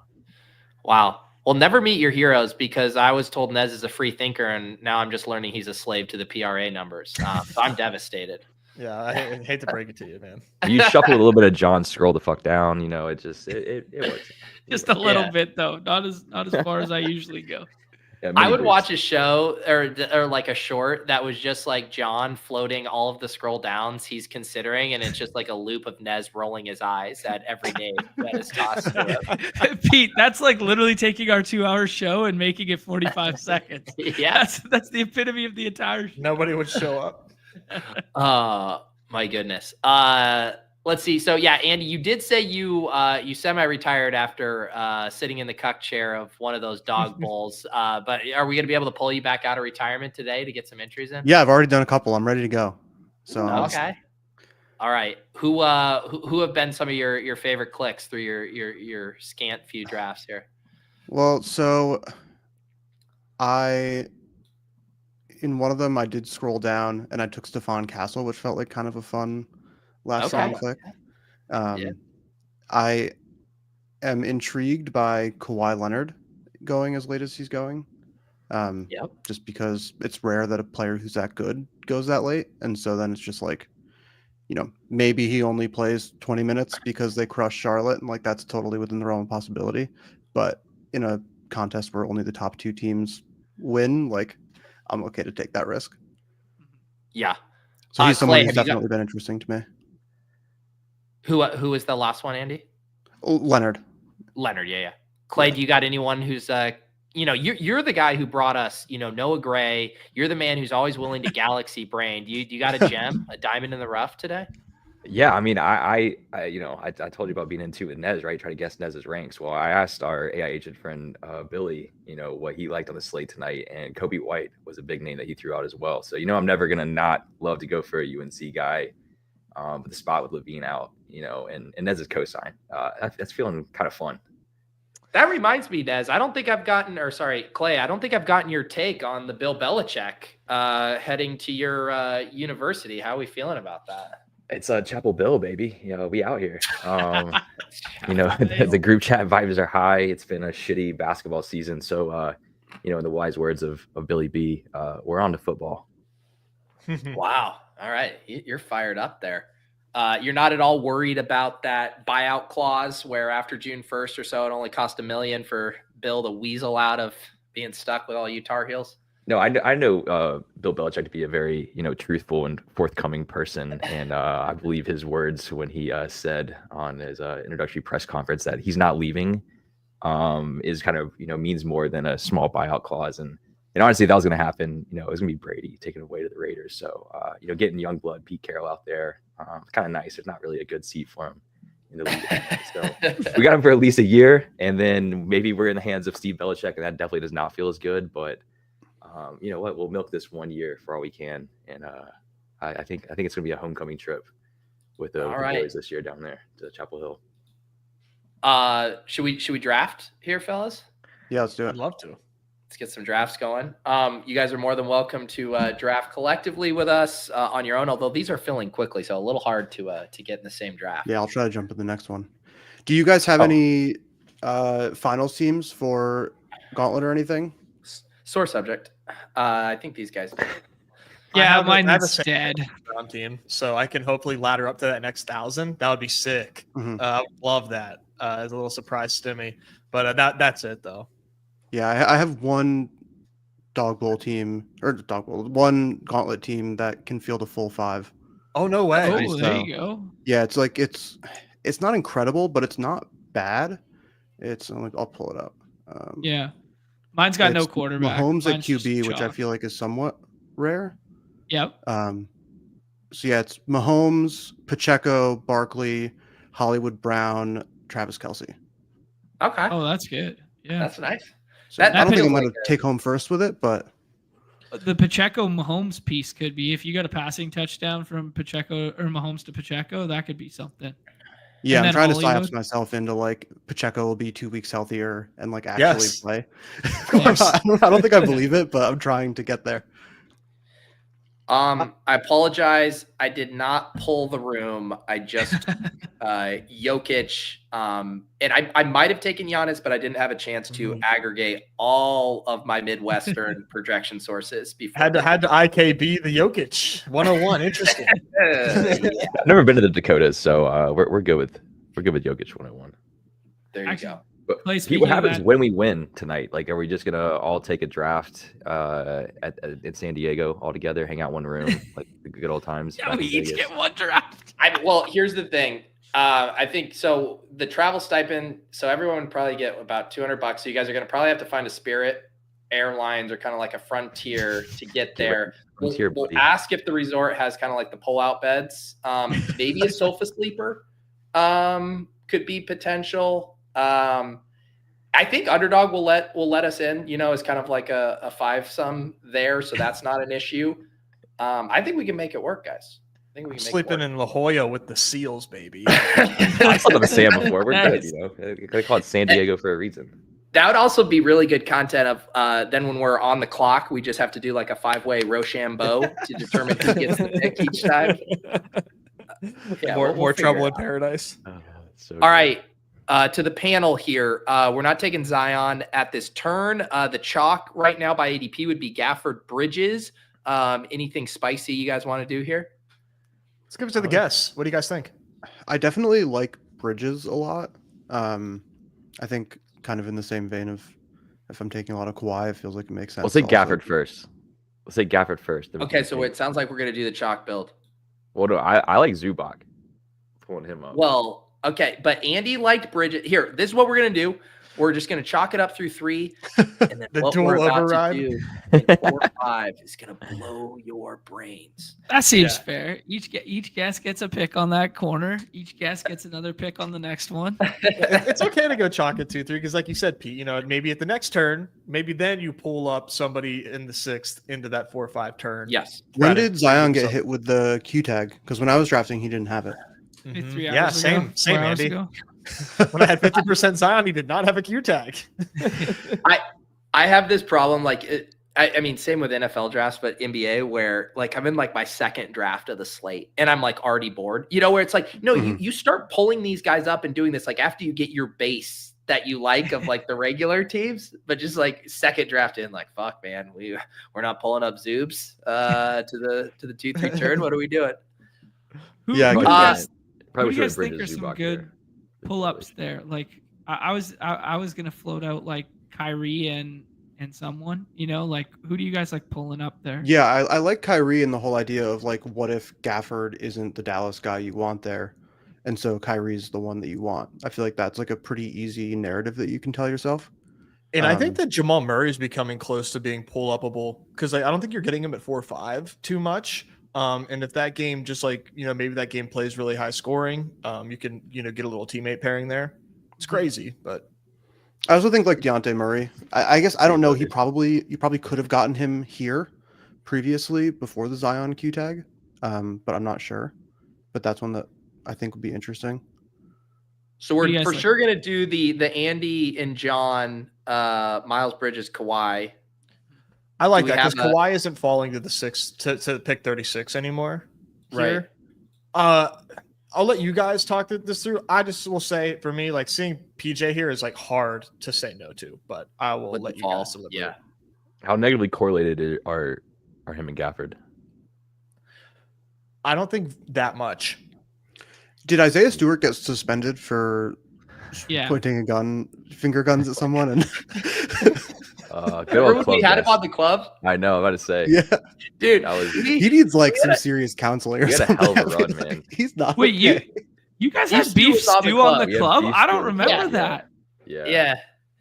It just like I feel like not dark that nights. I wasn't like super familiar with him obviously before he came on the club, and then I feel like he's just like in the news like every 3 months with some kind of disciplinary issue. He tried to fight is. LeBron, right? Oh, yeah. That happened. Like that happened shortly after. Well, he had some kind of thing with LeBron shortly after he came on the club, which was really funny. Good for SEO. What? Can we do history lesson for 1 second here? Because when I think of like the club and run it back, like who was the wide receiver with the super deep Chris Conley. voice? Chris Conley. Chris Conley, yeah. Oh yeah, he was Yeah. great. Ja Rule, who messed up the Fruit Loops guessing by like a billion. That's Who's Steph else did you guys Curry's have? brother-in-law that we had on? We had Damian Lee. David. Oh, we had yeah. Nate He was really Burleson. nice. Yeah. We had some good guests. We had Charlie Arnold before she became like a right-wing political commentator. We've watched a lot of careers. I forgot that one. What the Yeah, we had did Roz really? on, right? That's All right, round 6. So we get the PJ Washington faller coupled with the Kawhi pull up. Is there like a Detroit scroll down to do like a little? If we already have 2 Dallas guys, like- Tobias. it's I mean, Like any of these guys, like 35 last 35.9 even is. SR's fun, but I mean, I you would need go. him to start. Yeah, Yeah, like I who trust you could guys. potentially? I'm sure Jalen Duren's going higher because of the Stewart stuff. But yeah, is there a different Detroit guy who's interesting? Maybe the answer might just be no. Wiggins at pick 36 is kind of rare. I just need to say it. All right. Do you Ned's also gonna like? keep us on- Nez, this Do is you like totally Derek where White I'm at, though? too. If you're like, I if you're love a pulling out the other good Celtics guys. unique by by taking taking the chalk. Yeah. I think is it okay? We with each guest, we're allowed 1 chalk team per guest, right? Is that in the contract? Well, it's not chalk if it's rare. So- Ooh. Hey, That's true. Oh, wow. I'm getting here's that the tattooed team. on me. bars. Jokic, Gafford, Bridges. That's chalked by ADP, but then we pull up Leonard, and then with the PJ Washington faller, and then Nez. You say Wiggins is really never there at the end of the 6th. He's usually like 5-6 in my drafts. Have you Okay. guys been drafting Wiggins? Like just in general? Here and there when I don't want to draft Kobe White anymore. Yeah. I mean, still What without Kuminga, still without Draymond. But What about Pod's Kobe being White's back. cousin? Kobe White's cousin. Derek. Yeah, I'm just kidding on the cousin part, but like if we're pulling down the Celtics guys, doesn't it kind of feel like a Derek White night? Like he just pops off in random ass spots. man. He's no, you're not wrong, right? And he was down for a while as far as like output goes. Now he's kind of back up to that 1 fantasy point per minute with the ability to spike here. Huge I spread mean, in the on a slate game. like this, like he's scrollable for sure. Yeah, I don't think he's a terrible 6th round pick, especially because I'm aligned on like Tatum feels kind of gross at ADP. I don't mind Brown, Zinger, fine. You just can never get him right in my limited draft. But it just feels like, man, you just pull up your head, like you turn on a Celtics game, 5 minutes late, and it's 13-0, and Derek White has all 13 fucking points in the first 6 minutes of the game. Like that's just how it goes. It's so true. If you're just tuning in now, it looks like, confusing. Oh, this is Often on the Clock with guests Andy and Clay. Correct. You nailed it, Max. A little club reunion here with the NFL, no NFL action. We are taking a detour this week, drafting Dawg Bowl teams, $10 entry. The top 2 get $10,000, trip to San Diego, and a chance to compete in the live final. There's a $200,000 top prize there in San Diego. So yeah, we're ripping some drafts. And remind me, guys, how many more qualifiers are there after this? 4 more? Yeah, there's 12 total. 12 total. So we got qualifier 8, and we've already had have we had one person win 2 seats? Was it JT McKenzie's won 2? 2 in 3s as well. Okay. Yeah. So we got some heavy hitters here. Let's do another one here. I'd love to. Do you guys get this new error on Underdog when you try to join on your computer and it just says like unknown error and can't join? What I've found is like taking out like the word lobby and like re-entering the domain does typically get that error off my screen. Someone told me that, and that's been working pretty solidly. There you go. Oh yeah, I that haven't worked. gotten it Nice. in a while. Yeah, me neither. All right, we got the 1-6 in this draft. So I believe No Tatum. No, well, we could get our first Tatum share if we would like to, but Not on my. we've gotten a Jokic share, a Wemby. We have not gotten a Giannis, I don't believe, right, guys? I don't think Ain't we've having got this it. draft. No, we either. haven't done No, Giannis not yet. yet. And there have been, I mean, I believe most of the dog bowls, if not all of them, have had some overlay. Definitely a really nice chance to get in and get it good. If these aren't fully filling there, definitely raises your floor just on what you can get back via the cash prizes as well. Which is if you're thinking about dabbling, you will take less of a bath than you would in a typical top 2 I've actually contest like this. I've actually had 2 winning dog bowl slates that weren't like that where I don't get seats, which is like abnormal given the payout structures usually for qualifiers. Very. Yeah. That's I hard to assume do. you were too, Andy. The night you got 3rd, right? I like no, so I think I made $4 on that slate. It was like all in a night's work. I had like And 147 some entries. text 'cause I had a messages couple from old canceled. friends too. Yeah, $4 and some rekindled relationships. Let's flip this. Let's flip this shit. You guys ready for this? Oh boy. Do it. Scotty Barnes and Devin Booker. And you just play Booker instead of Durant in the exact same draft slot. That's I like Booker, and Booker never goes back to the other side. It's not long. It wasn't long ago that we were taking Booker over KD in drafts, and KD finds himself in a 6 stocks, and now we're taking KD well ahead of Booker. Booker, guys, you know me. I'm on tap of the PRA market. Booker has a 37.5 PRA compared to a 36.5 for Kevin Durant. So really, Yo. So it's just that recency. But what did you say? Durant had how many blocks? I think like 5 or 6. Okay. Which is a lot. And Durant, tall guy, does play some good defense, does get some blocks. Not typically a 5 or 6 stock guy. Yes. Also, I just realized I did pull. You can see my browser up here with a few things. Andy had sent us a link of items from Tech9's IRS auction here. Andy, are you bidding on any of these? No, but it's kind of crazy. Like this shark thing is wild. I don't know. It's like 200K. Finding Nemo. Oh wow, 200. Wow, wrong. Half a million. I also just I want to know who's buying his enamel grills. Who's like, I need pre-owned grills. Oh, Warren. gross. Yeah, not. I didn't know there's a never resale before market Warren. for those. Yeah. Wow. Couldn't have happened to a worse guy. Let me That tell chain you. is kind of fire. The 6'9" chain. Not gonna lie. I like some offensive lineman needs to rock that like underneath their jersey. Yeah. This That is isn't pretty going to nice. surprise anybody, but did he go to jail and this is what's going down here, or what happened here? I don't even. A I lot don't know where of to bad begin with that, things John. went down. Yeah. John. I remember we'll there send was you a a YouTube documentary documentary on link. him. Yeah, I remember seeing the documentary, but I never watched it. Not a great guy. Speaking of Okay. chains, though, did you guys see it was like a few weeks ago, the Jalen Hurts press conference, and he sits down, and his diamonds are just like the chain he's wearing is insane. Like you based on my scrolls, I see a lot of diamond chains and stuff in my social media feeds. Bling, I've bling. never seen a chain look like Jalen Hurts' diamond necklace. It was insane. My favorite was the Disease. Jalen Hurts fit Look at that last thing. game. Holy. Yeah, Dude, that looks heavy. It's like I feel like it doesn't even Wasn't this look when he was good. concussed too? How can a Actually, concussed yeah. person wear this chain? That's too heavy on the neck. That's gonna fuck up Actually, the brain. So Vooch falls here a little bit, and then you got Zoobs. We're already unique on 1, 2. Yeah, pair them together. Why not? Vooch and Or Zoobs. or Yeah, I the like JV Vooch for match, sure. You could do that too. I like. So, Zeus like, are for we sure. just? You think Zion's not playing? I don't think he's playing. Okay. Yeah. Well, Clay, what was the other thing you had tossed out? Just so I make I sure. was just saying, like, if we passed on Tatum, so it's like, I heard Nez talk about Jaylen Brown, potential That's night, true. but I'm down to just fade Celtics too. I like Zubac a lot. I think the Charlotte spot's, Get- always a nice one.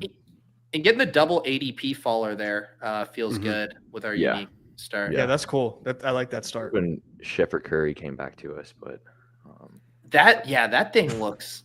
That is nuts, man. You gotta watch Touching, the video too, because in real time, when you see them like sparkle, it's crazy. I thought there was a little video underneath that picture, but Yeah, that's let me see. crazy. That's a touching tribute to Samuel L. Jackson with that cap on. Look at Well, that. did you see his fit after they won last game and the photo of him lighting up the cigar in the locker room, and it was like, this is Tony Soprano at every backyard barbecue. It was Nice. so funny. That's a good one. I know. I saw someone like, wait, I think Jalen Hurts is only 26, but you see like just how he looks and his maturity, and then he's wearing a Kangol hat. And he does look like he's 35. Like, you're like, this does not look like a young man. Yeah, he was actually the second lead in Training Day with Denzel. Yeah, grateful. Well, you know how he's like the whole thing with him is like how he just kind of answers questions like very kind of straightforward and stuff, and then after their first round game it was, and he was clearly off the perks, and just like his post game interview, and the guy was just cheesing and just like giddy as a cat. Like he was just, man, his response was so damn funny that he gave. It was like everyone was like, we've never seen Jalen Hurts give an interview like he just did. Like my man was like gleeful talking about playing video games as a kid.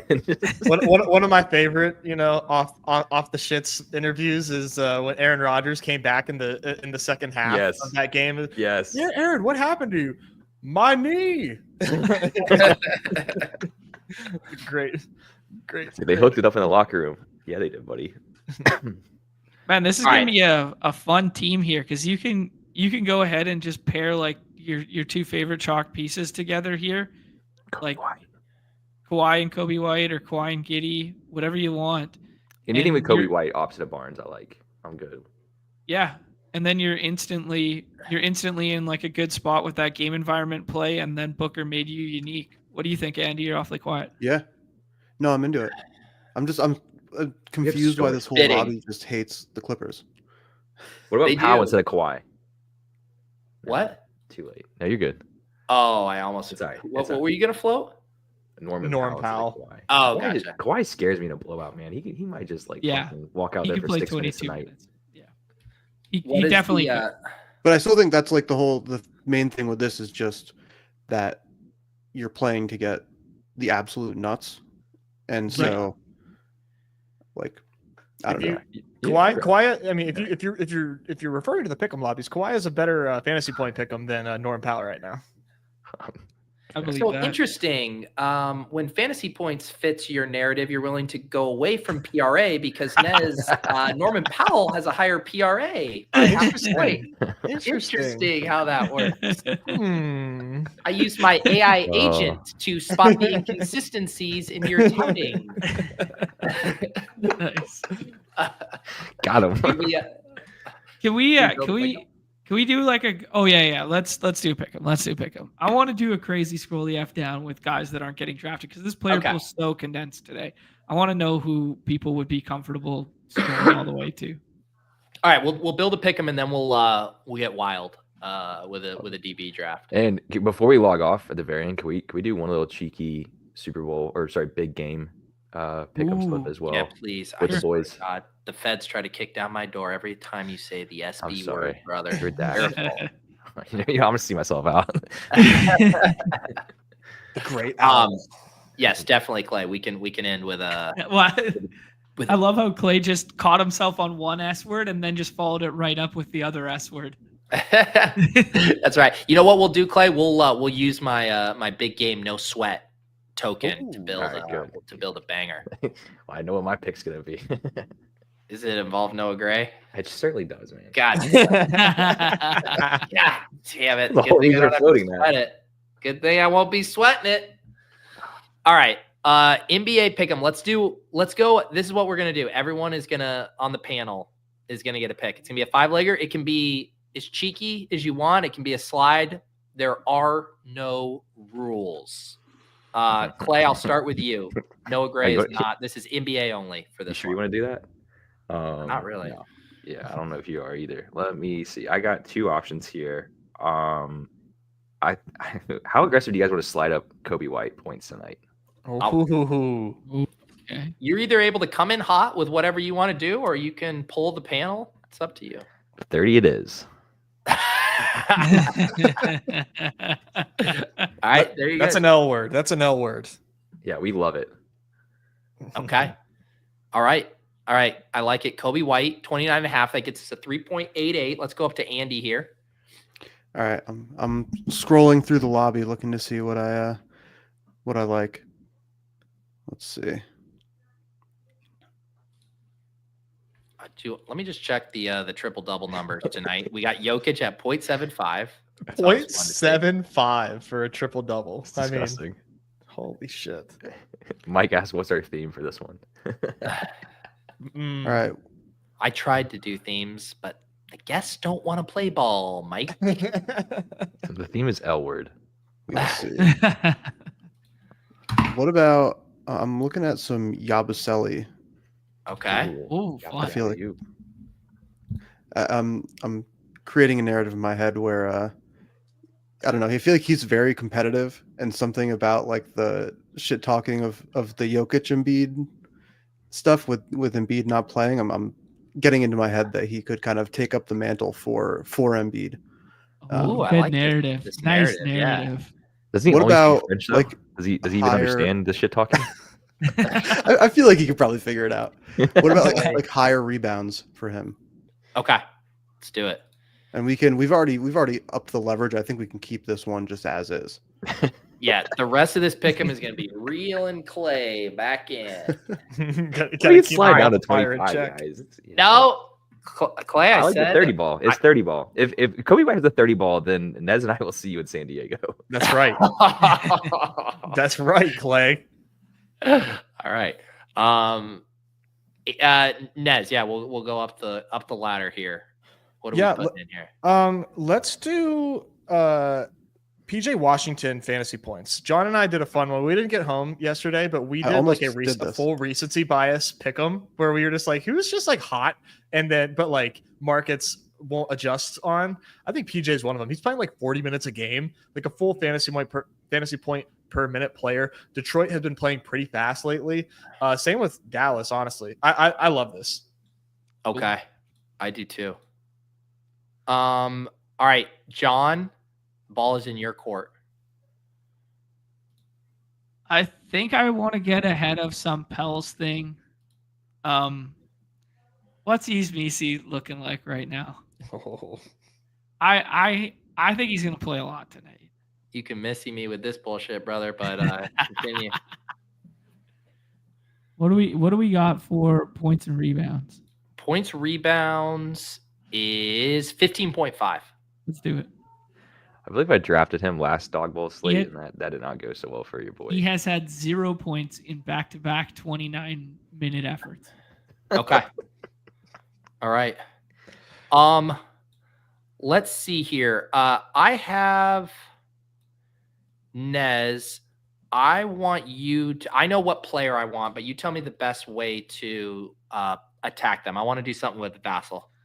I think it's just straight points. Okay. He's a bucket getter. All right. I like that. Buckets. Okay, so this is this is a 75. I love it. Kobe White, That's it. 29.5.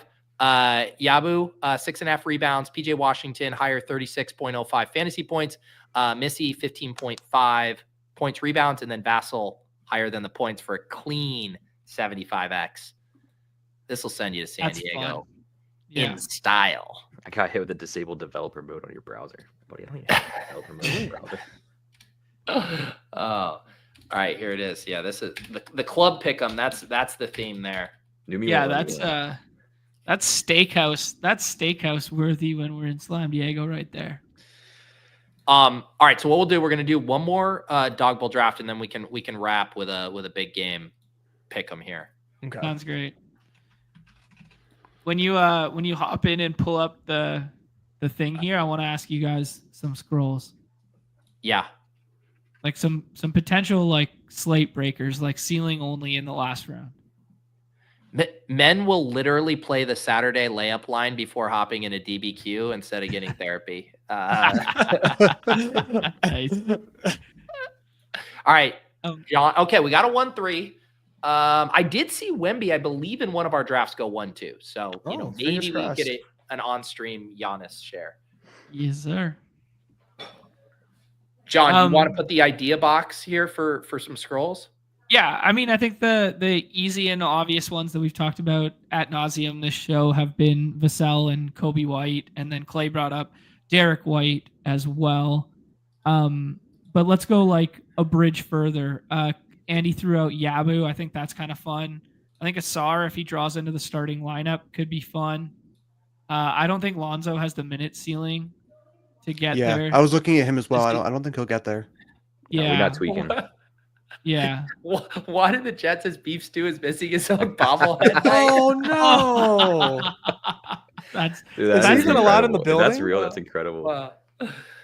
That's the most that's the most beef stew thing ever to be suspended. Like that's so on brand. You gotta bring off like a pregame speech though, like to the crowd, and then send them back to the locker room and like figure out how that just skirts the.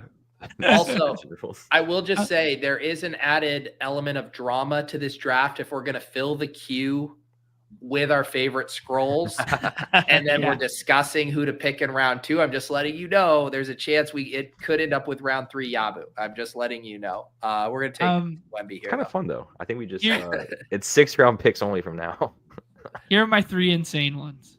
I like Brook Lopez. I like Josh Okogie to get a bunch of minutes tonight, too. If he can do anything with the minutes, who knows? Sam slower. I want to get the eye rolls from Nez. What is it? Josh Green back with Okogie? Yes. Okay. Maybe. Go on. Cook King. Sorry. He's probable, so maybe. But Kobe Martin's still out. And so is Brandon Miller.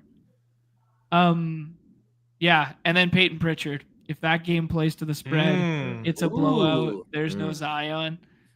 Peyton Pritchard just being the guy that fills it up and scores 25 points. The pride of Boston. He might be allowing some Peyton Pritchard threes. Yeah, I think the bar for the last round is just lower to clear than normal. So like shooting some ceiling that other people won't play is kind of fun. What did we do on our last Wemby team? We're on the clock, Pete, real quick. Pete, I know. I was trying to see what we did on our last Wemby. I think we did Harden with him. Do we want to do something different? Let's go Dame. I like Dame. Yeah. All right, let's do Dame. Let's just see here. I just want to see so I can remember. So we did Wemby, Harden, Gafford, Pirtle, Murphy, Vassell on the last your team.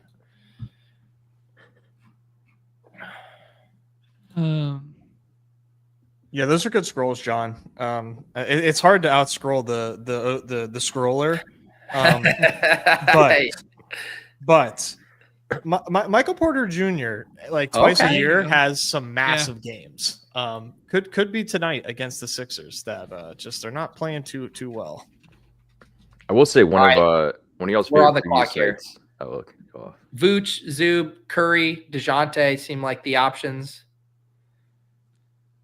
John Boy, what's your? I do like Andy. Zubs. Yeah, I like Zub. I'm cool with that. We skipped Harden. Yeah, I like Zubs. Zub. I have like no Vooch tonight, which scares me a little bit. Wow. Yeah, I was going back and forth on him. Yeah, he like always projects well. But yeah, I think people are starting to take step over him a little bit. I think I'm like at the field on Vooch. I usually fade him, but tonight it feels okay. Here's what we're gonna do. We're gonna make this 4th round pick. Our last 2 picks are gonna be from the idea box. We're going 2 mega scroll. Oh, let's go. Yeah. So we're looking at PJ, Pirtle, Trey Murphy. Feel free to chalk it up as much as you want here because we're gonna get really weird. Yeah, I mean, I think the Should we take Zion so he swaps to another 6th-round pick? Do it. Quick. Yeah, I like that. Okay. 22 does seem like a bit of a tipping point for Yeah. Zion. It's fine. We're gonna do some crazy shit anyways. We might as well lean into it. All right. So Jon and Nez populated the idea box. We're gonna let Clay pick from one of these, and Andy pick from one of these to wrap up. I like this format here. I'll go last. I'll let Andy go with a more All right. proper 5th. I have a feeling that this queue isn't going to get depleted. The other one you can throw in here that's still a scroll because you'd be pairing it twice is CJ McCollum, but we did do Zion in. You know what I mean? Like if you wanted to play Zion out, you take CJ in the 5th. Andy, which of these names pique your interest? Is it Yabu? No, you know what? I think I want Osar Thompson. Yeah. Okay. Nice. Let's do it. Let's really play for first. For what it's worth, one of y'all's favorite preview platforms is projecting him in their starting lineup? not official starting lineup. Yeah. Okay. There you go. I see James asking about pick'ems. Sir, we have built 2 pick'ems here, and I'm going to drop them in the chat. Thank you for that. Clay, who is going to be? Yeah, let's Or- we're pushing P with the Damian Lillard P tag. Let's keep the theme going, and it's Peyton Pritchard season, baby. Yeah. Wow. How many times, Nez, there will be just under 13K entrants? Yeah. How many teams will Peyton Pritchard be on? 1. 10. Don't Like- do, bros. Honestly, I 10 think that's max. high. Yeah. I think, yeah. Unless I you mean, just Zach- had one person who was like maxing, who was way higher on him than everyone else. No, you're right. That's probably high. Just because we talked about him, period. Like that might make him likely to show up more.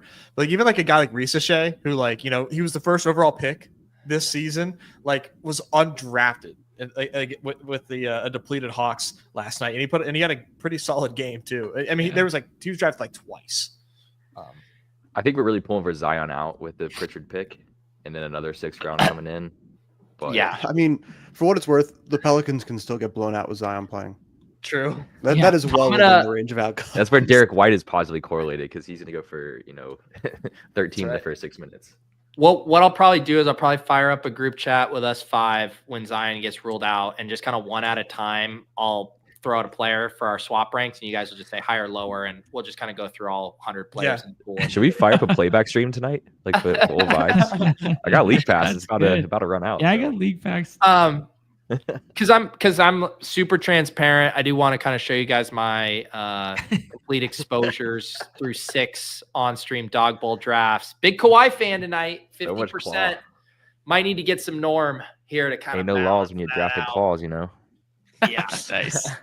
I appreciate the integrity here, Pete, and the and the transparency. I'll be completely honest. I don't remember drafting. I remember drafting PJ Washington once. How he ended up on 33% of my team, no fucking clue. Jeez, Pete J. Wimby, talk about influencer 103s flowing today. Zubac, big Clippers fans around here today, guys. Scotty Barnes, a couple turn picks there. Kobe White, the scroll de jure. Daniel Gafford, Wiggins here. Now I'm just listing players that we only selected once, but This still are needs something. can't say you didn't tout him. Can't say you didn't tout him. I will be getting in a few more drafts here before this locks tonight. A reminder, guys, Dawg Bowl, $10 entry, trip to San Diego. I'm going to be there. John's going to be there. Unfortunately, Nez is going to be riding high on dad life and will be sweating from the comfort of his own home. But yes, very excited for Dawg Bowl weekend in San Diego. Only a few more nights to qualify after tonight. So take full advantage of this $10 price point, 6-person drafts, only 47% full right now. So a good opportunity to get in. And yeah, Clay, you what? Should we go? We'll wrap up with a round robin, no sweat pick 'em here for the Super Bowl. Yeah. I mean, you know what's coming preloaded. in this lineup. So Is it the tutty, or do you have another angle? I mean, I think the tutty is the most fun. It's not quite as spicy as I would prefer it to be, but 12.5 receiving yards doesn't quite get the juices flowing. So in the spirit of the show, we got to go higher than 0.5 rush receiving tutty. Death, taxes, and Clay kicking us off with a nice 3.7 Xer here. I love it. That's the thing. Andy, you got anything in the Super Bowl you want to put in this? I'm not going to be sweating this, so you can literally do anything. Underdog said, "Don't sweat it, brother." I think one that is kind of interesting is like the DeAndre Hopkins over receiving yards. Okay. I think that yeah, he has not done it in a long time, but it just doesn't make sense to me that he is so little a part of this offense. Yeah. And so I just kind of keep betting the opposite and losing over and over again. And so it's no sweat. So I might as well try again. Love it. Nez. The other one I was thinking about was Juju. I like him. Ooh, that's John's pick. Sorry, I didn't mean to rug pull you on that. But that is John's pick. I've been hitting the Devontae Smith receiving yards, just son of a bit. I'm sorry. No, you're good. Yeah. It's exactly what we had it last week. 49.5. I just have shades. I just can't get the last Super Bowl out of my head with Devontae Smith streaking down the sidelines for a score. I love it. So yeah, I'm putting Devontae Smith in this for my pick. John, Hollywood Brown, longest reception. Playing the hits. Martingale the shit out of this. Straight up, no slide. Well, it depends how frisky we're feeling there, Pete. I'm not. I mean, so if he's gonna get one, it's surely gonna be longer than 29.5. All right, there you go.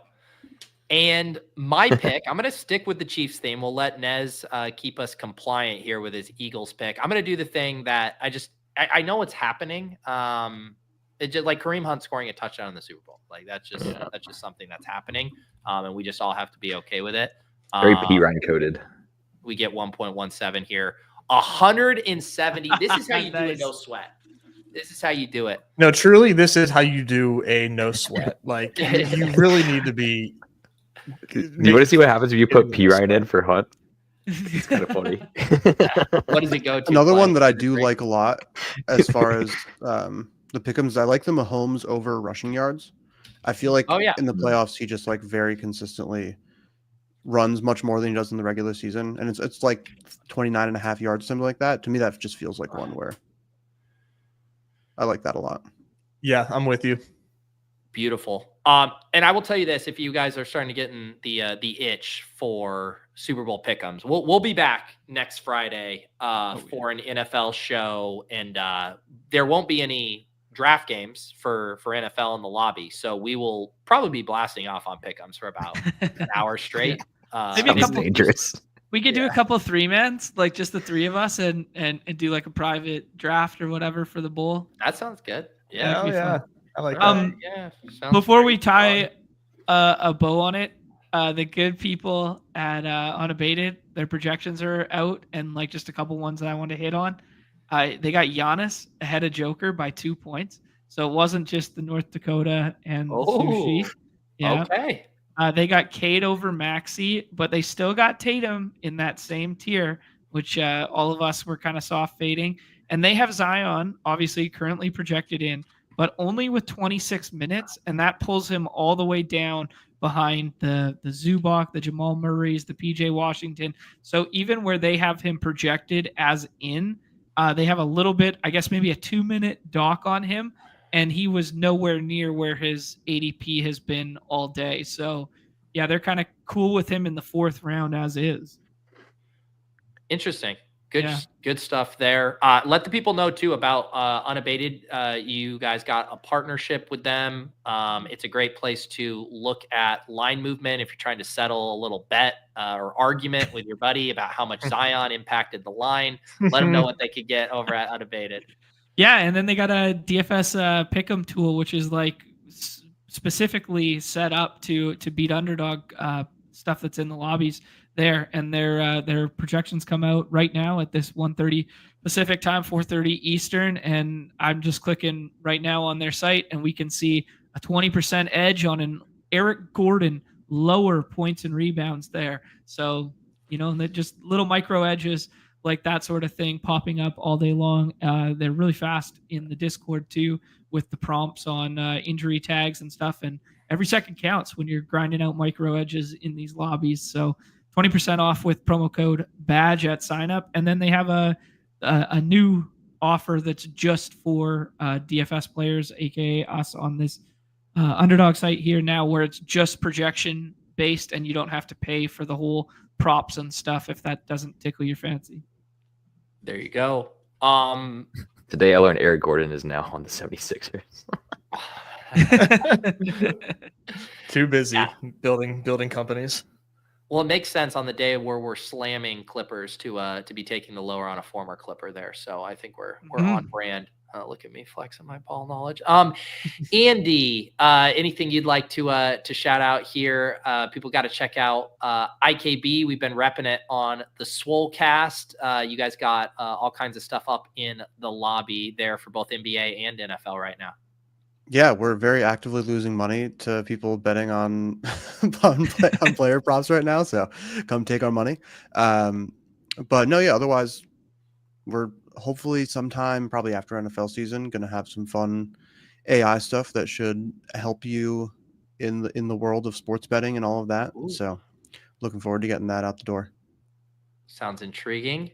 Clay, anything else you'd like to shout out from your mini projects right now? No, I hit the big stuff, but yeah, excited to share more. I mean, I think a lot of fun stuff around the corner. Really pumped for this golf league. In the YouTube scene, really excited about that. And then yeah, similar to Andy, the AI agent sports betting streets are about to get spicy and fun. So I think we're gonna have a lot more cool things to check out. We can get another reunion on the books together, and always a pleasure to hang with you guys and do some drafts. Love it. Anything else, Nez, John, from you guys? I think I'm going to do a baseball stream tonight. Do a draft the dinger for the inaugural. I don't know if that's the right word. The Friday No Strip Nez stream. We're going to be on there for a little over an hour, drafting some dog bowl or drafting some baseball dinger stuff.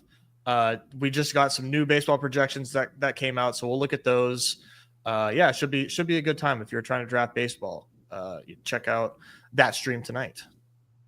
Beautiful. I got one more for the chat here, and I'll put it in the private chat right now. I just used the unabated biggest pick'em edges and built a little 3-1, and then used the 60% boost in the lobbies there that most people will have. Max $100 gets it up to a 9xer there. So just cooked that bad boy up there. It has some of our favorite plays in it there with a Kobe White 3-1, and then the aforementioned Eric Gordon lower and a Sam Hauser higher, anticipating him to get a little more burn tonight after coming back in the lineup. And look at this, a little filler up Friday, 25% deposit match coming across my screen there as well. So keep an eye out for that. As far as for me, I'm not around on Saturday, so I'm doing After Dark on Monday, but I'm gonna have Cody Main from ETR get a little ready for Super Bowl Showdown. He's going to be deep in the lab, he mentioned this weekend, doing all of his research for his Showdown content. So I'm going to have him on Monday to kind of get his thoughts and get in the Super Bowl mindset. So if you guys are YouTube members on my channel, you'll have access to that. But this was a blast, guys. Hop in, chase this Dawg Bowl qualifier. Good luck. Hope someone watching this stream takes it down, and we'll see you guys in San Diego. Otherwise, you guys can catch us next Friday. We'll probably be switching off and on the clock to a day earlier in the week once football is officially over, but we'll huddle and be in touch with you guys on that. But next week will for sure be Friday as usual. Thanks to Zakaryan, thanks to Clay and Andy. I'll have links down to their stuff in the show notes. Be sure to check out all of their great stuff, and we will see you guys next time on Off and On the Clock.